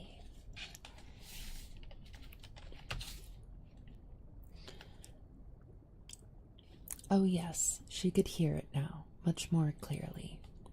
The music went through her, filling her with life and song and emotion, such emotion as she had never experienced. And then she began to dance, alone, like the violin. The spotlight was on her. The spotlight was on her now, only her, and nowhere else. Nothing else mattered but the music. Yes, the music and the dance. She danced as she had never danced in her life, and each intricate step, each meticulous stroke of the body left within its wake a wave of emotion and awe and grace. I think I literally stole those words from that other poem that I had written the year before that we just read. She moved as if on air, gently moving and dancing from the heart and soul. The music coursed through her body over and over. Oh gosh, sorry. And out of the darkness, surrounding the ring of light, stepped a figure, swathed in the overpowering black. Then the figure lifted his face, and Emma saw him. Where had she seen that face before? Those angry eyes that seemed as though on fire. But they were on fire. Bright fire that consumed his eyes in a mad swirl of light and flame. Hi, Trick. Thanks, babe. I'm just reading a story I wrote in 7th grade. But today we unlocked the September goal for me to read my first novel. I lifted from a good source, right? At least I copied from myself, so that's okay. Yeah, we unlocked the goal for me to read my first novel, so I'll get to read something a little bit better to you. The music was gone. The man was saying something quietly now, as if he wanted Emma to come nearer to him. His voice was unnatural, high-pitched, and villainous. A twisted grin spread wide over his face. He continued to speak, but what was he saying? Why, of course, he was telling her to wake up. He began to walk away into the darkness, still repeating his command over and over. "Wait, come back," Emma cried, reaching through her ring of light into the all-enveloping black. But the man was gone, swallowed up. "Wake up, Emma, wake up." Alex, babe. 5 more gifts, you heckin' sweetie. You trying to distract me, though. Wow, look, I just can't stop staring at Baby Jack, my brow. Just, look, you see this glint on my brow? It's very Cro-Magnon. Alex, thank you, sweetie. Okay, but you definitely can hang out, right? For like 20-30 more minutes so I can do the things for you. Thanks, babe. I know, but this is just, I was hypersensitive about my brows, okay? Don't look at them. Don't look at them. Okay. Wake up, Emma, wake up. Where was that voice coming from? It was not the voice of the man, although it spoke the same words. It was a woman's voice, worried and panicked, coming from up above somewhere. Thank you. And then the ring of light began to fade. Why was it fading? Emma cried out into the dark. She didn't want to be left alone in the black, with not even the spotlight to accompany her. But the light continued to go out, and Emma alone began to sob uncontrollably in the emptiness. Wake up, Emma, wake up. Emma's eyes fluttered open. The bright light of the white room around her made her squint terribly. Everything was hazy and foggy and horribly out of focus. A woman stood over her, tears streaming down her face, begging her to wake up. Who was that woman? It was her mother, but why was she crying? It must be the white walls, Emma thought. Mama always hated white walls. Where are your paints, Mama? She whispered hoarsely. Get your paints, and you can fix the walls. And then it all came flooding back to her. Central Park, the red pickup truck, the drunk driver, the fiery eyes, the crash. She began to cry, and for the first time she was aware of the immense pain, the agonizing pain that was everywhere. Oh God, she whispered between tears. Mama, Mama, why? Okay, this is actually very sad. I don't know, baby, I don't know, her mother whispered back, a new river of tears rushing down her cheeks. She stroked Emma's hair and squeezed her hand lovingly. They cried, the two of them together, for a while, and then Emma tried to regain composure. She never had been one for crying. How bad is it? She asked.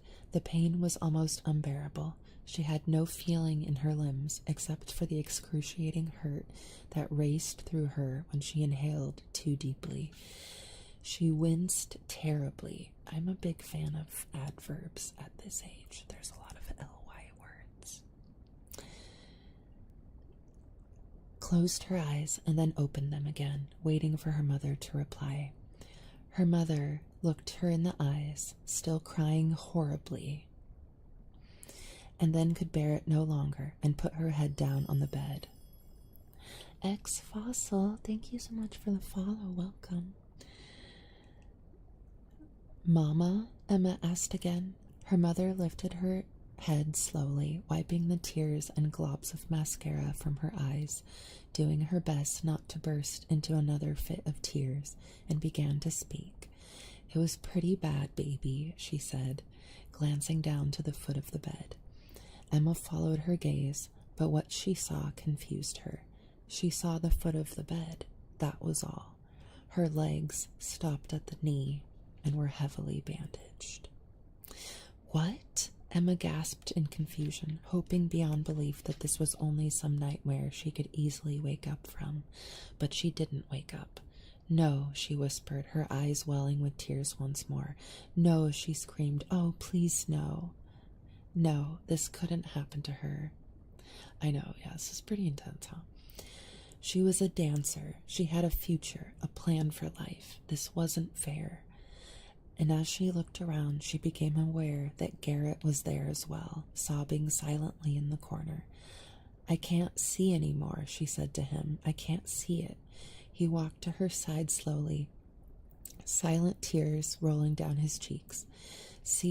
See what, baby? He asked quietly, kissing her hand. The world, she whispered. I can't see the world. Emma was in the hospital for over a month. Besides losing her legs, she had broken 4 ribs, shattered one of her hands, and smashed both her nose and cheek. It's a lot. By the grace of God, there had been little internal damage, but many operations were needed to fix her nose, cheek, and what was left of her legs. 13-year-old me went hard, okay? I listened to Evanescence. Alex, babe, thank you so much for joining Patreon again, you heckin' sweetie. Wow, 10 gifts and you joined Patreon? Babe. Okay. We're getting close. Let's speed race it. We're gonna speed race it. Okay. The other driver, she was told, was alive and well, escaping with nothing more than a broken arm. Numerous friends and relatives came to visit Emma, but they made her feel even weaker and more broken than she already was, and she hated to see them. Her hospital room slowly filled with flowers and cards, and more came pouring in every day. But Emma was not the same girl she used to be. She felt as if her life had been taken away from her for no reason at all. There were nights when she wondered if she would have been better, if it would have been better if she had just died instead of living through this unbearable agony. She rarely smiled anymore, and she cried herself to sleep at night. When she was finally able to go home, the nurses and doctors who had contributed to her recovery gave her a small party, complete with a chocolate cake decorated with a ballerina in pink and white icing.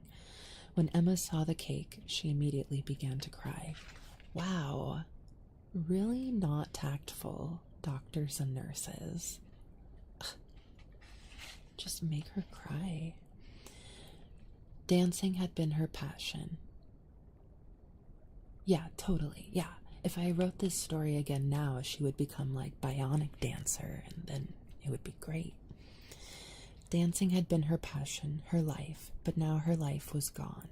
She no longer saw the world as she did before the accident. Her home, like her hospital room, was overflowing with flowers and balloons and gifts when she arrived. Motek was fatter than ever. That's the tabby cat. And her room was the same as always. When she saw the walls, her mother's creations, she smiled for the first time in a long while. Everything seemed so much bigger to her now that she was limited to the confines of a wheelchair.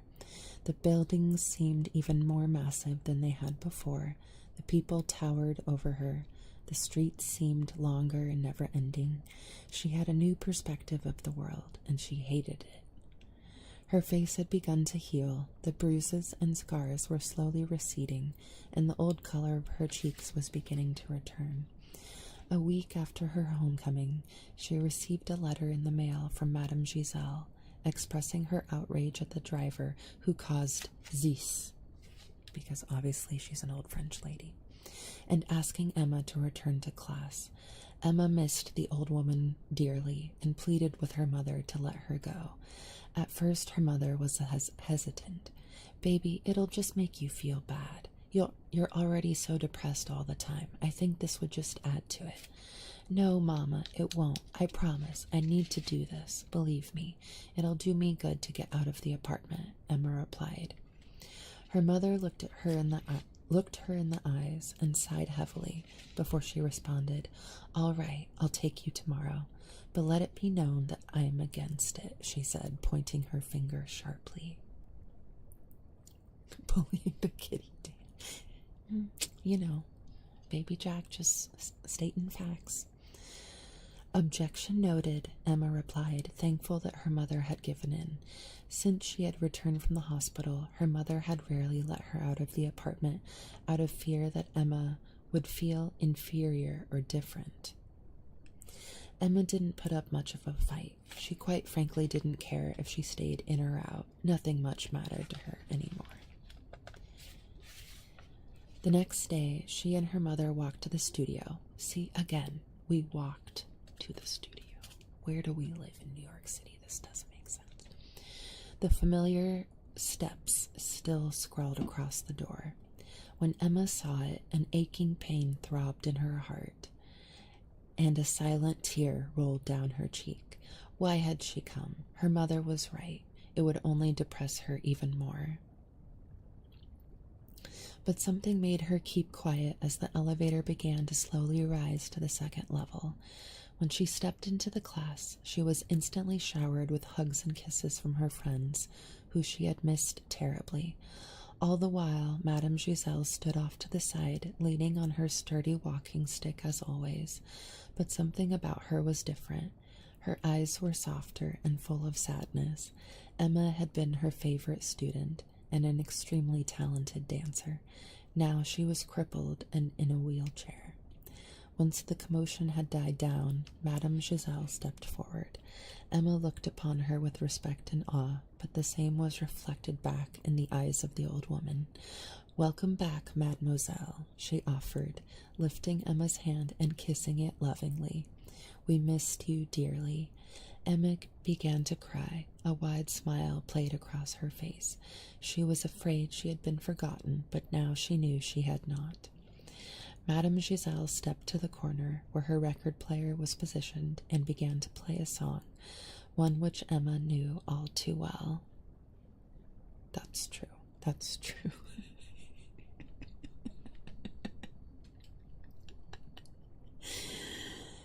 It was the song from her dreams, a single violin piercing the air, moving her and inspiring her with wonder and awe. She closed her eyes and felt the music, glad that she had come. And then the girls began to dance. Wow, way to rub it in. Moving in a way that Emma had seen many times before in her dreams, they glided as if on air, gently, softly, pouring the essence of their being into each languid step. Emma closed her eyes once more and felt the music surge through her, bringing her back to life. This is why she had come, to see the dance, to see her dream. Ballet had been her life, and she missed it sorely, but she had been given a second chance to make something of herself. She had been spared. She had a future then, and she had a future still. Emma laughed, realizing how pitiful and selfish her behavior had been over the past month. I don't know about that. Clearly, I had not experienced anything like what I was trying to write about. She had been given a new perspective on life, a chance to appreciate everything she had. As she watched the dance, Madame Giselle stepped close to her and touched her gently. She grabbed Emma's hand tightly in hers and held it for a long while, letting go only when the dance had ended. When Emma left the studio, it was with a renewed strength and vigor for life. She was back, and there was no stopping her. Just like that, she's all better. Her mother was surprised in the change that had so abruptly occurred in her daughter, but she was happy to see the broad smile that Emma wore, and she cried silently out of joy. As the two of them moved together down the street, the constant buzz of the city continuing around them, Emma felt the breeze in her hair and on her face, and she knew in her heart that everything would be okay.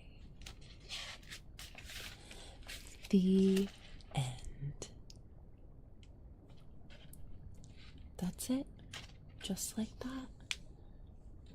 She saw her friends dance and it cured her.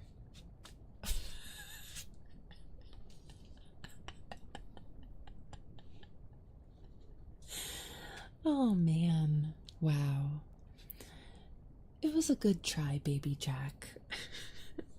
You did your best, Baby Jack. Wow.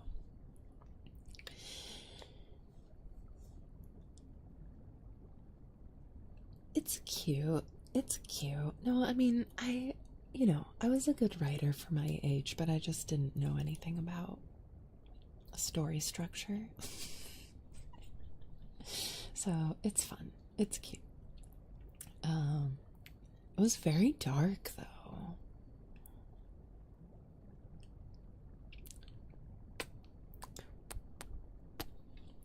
That's true. That's true, Alex. Yeah, I'm always too hard on myself, including my young self. Gotta be nicer to that baby. She tried really hard. I got an A+ on it. Hey, Dragon, watching over on YouTube tonight. Hi, sweetie. It said that she was in the hospital for a month. I didn't know anything about such injuries and what that would entail. Okay, that was fun. Thank you for listening to Baby Jack's writings. Wow, we came a long way. We started with Skeeter, the mosquito eater. We read some 6th grade poetry and ended on The Dance, a very tragic but ultimately inspiring story about how Jack didn't understand life in New York City. Thanks, Lair. Me too. It'll be interesting to read my novel to you guys, you know. That'll be interesting. Okay, let's do some love for Schizoid Manatee for the 10 gifts and joining Patreon. Thank you so much. Here, let me wait. 10, 11. Oh, meow. We're up to 246. Dang, thanks, babe.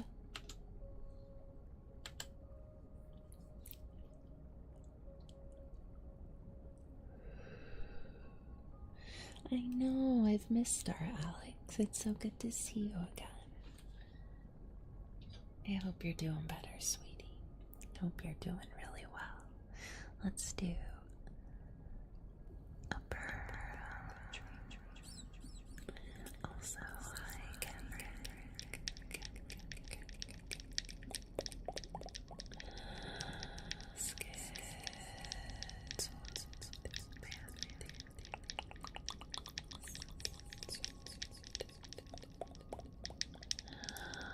Oh wow, that's right, you had a command. Oh god.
Yes, yeah, glitter. Thank you, babe.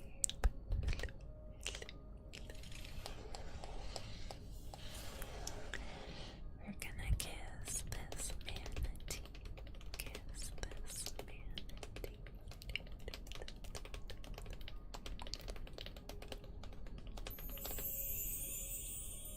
Babe, sweetie, do we have a safe word for Alex? I forget. Babe, thank you.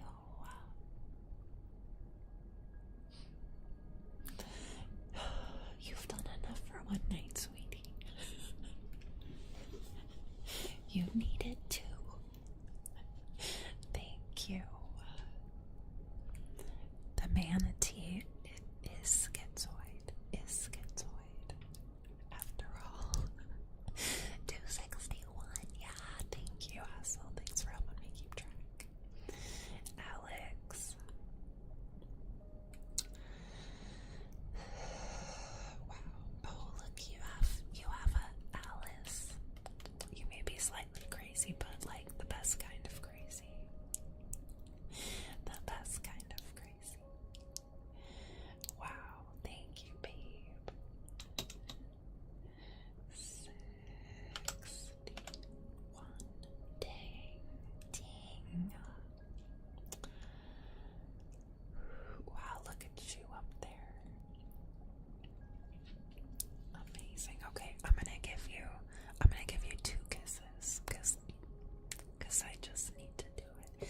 Let's do, look, Alex. I'm gonna give you a deep booty kiss on the D.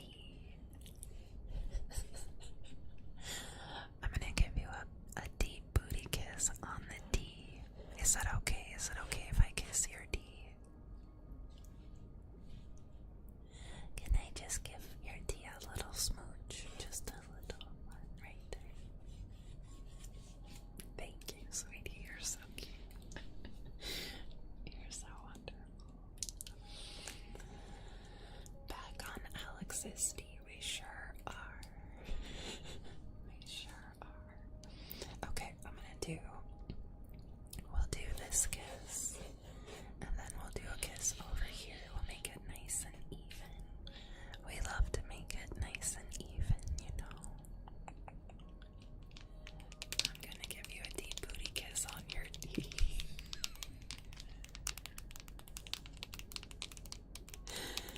Wow. Making history. Look at us. Look at us go.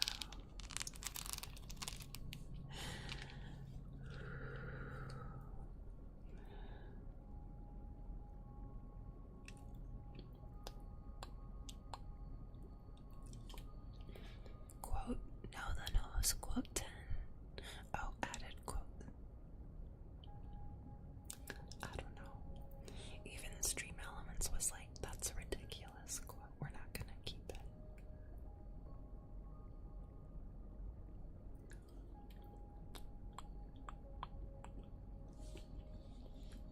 I accept all of you, including you. Yeah, that sounds like me. That sounds like me, let's be honest.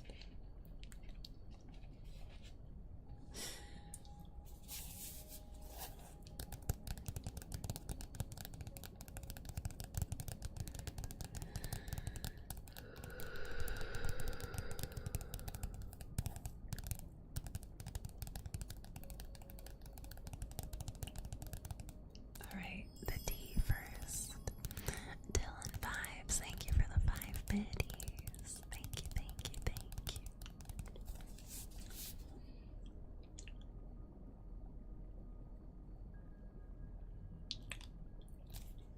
D kiss achieved.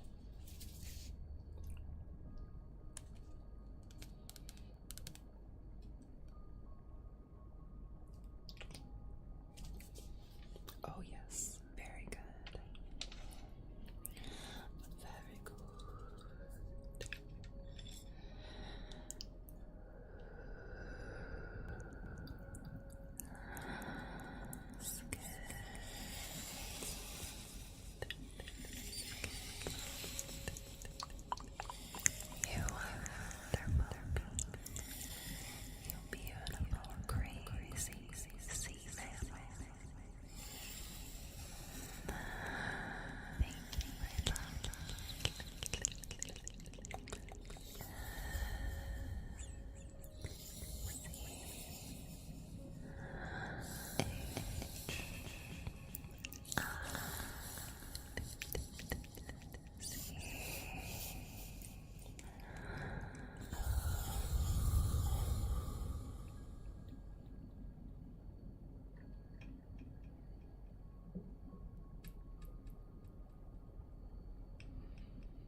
I'm so glad you're back in the forest again. That makes my heart happy. Let's make some little fishies for you. Joey. Is Joey still out there? The little purple fishies. I identify with this fishy too. I think we probably lost Joey, which is okay. I'll save. Wow, I'm sorry. Alex has me discombobulated with the love. That means flustered. Flustered with love.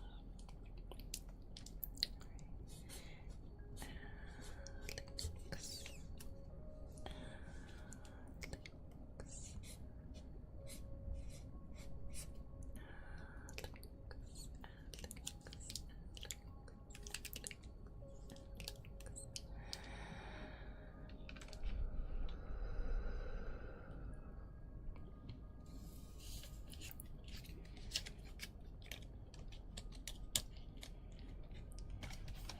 Yay, was kissed. Your D was kissed. Your D was kissed. Alright, here, I think maybe I'll put you there. You and Gio are like worried about something. And then I'll put this little fishy in the background behind me. There's a there bear.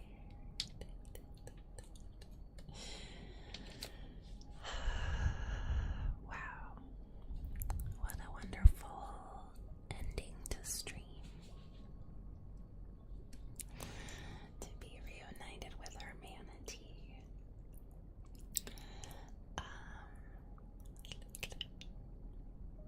Yeah, this has been wonderful. Thank you so much, you guys. And now I officially get to read my novel to you, which maybe we'll start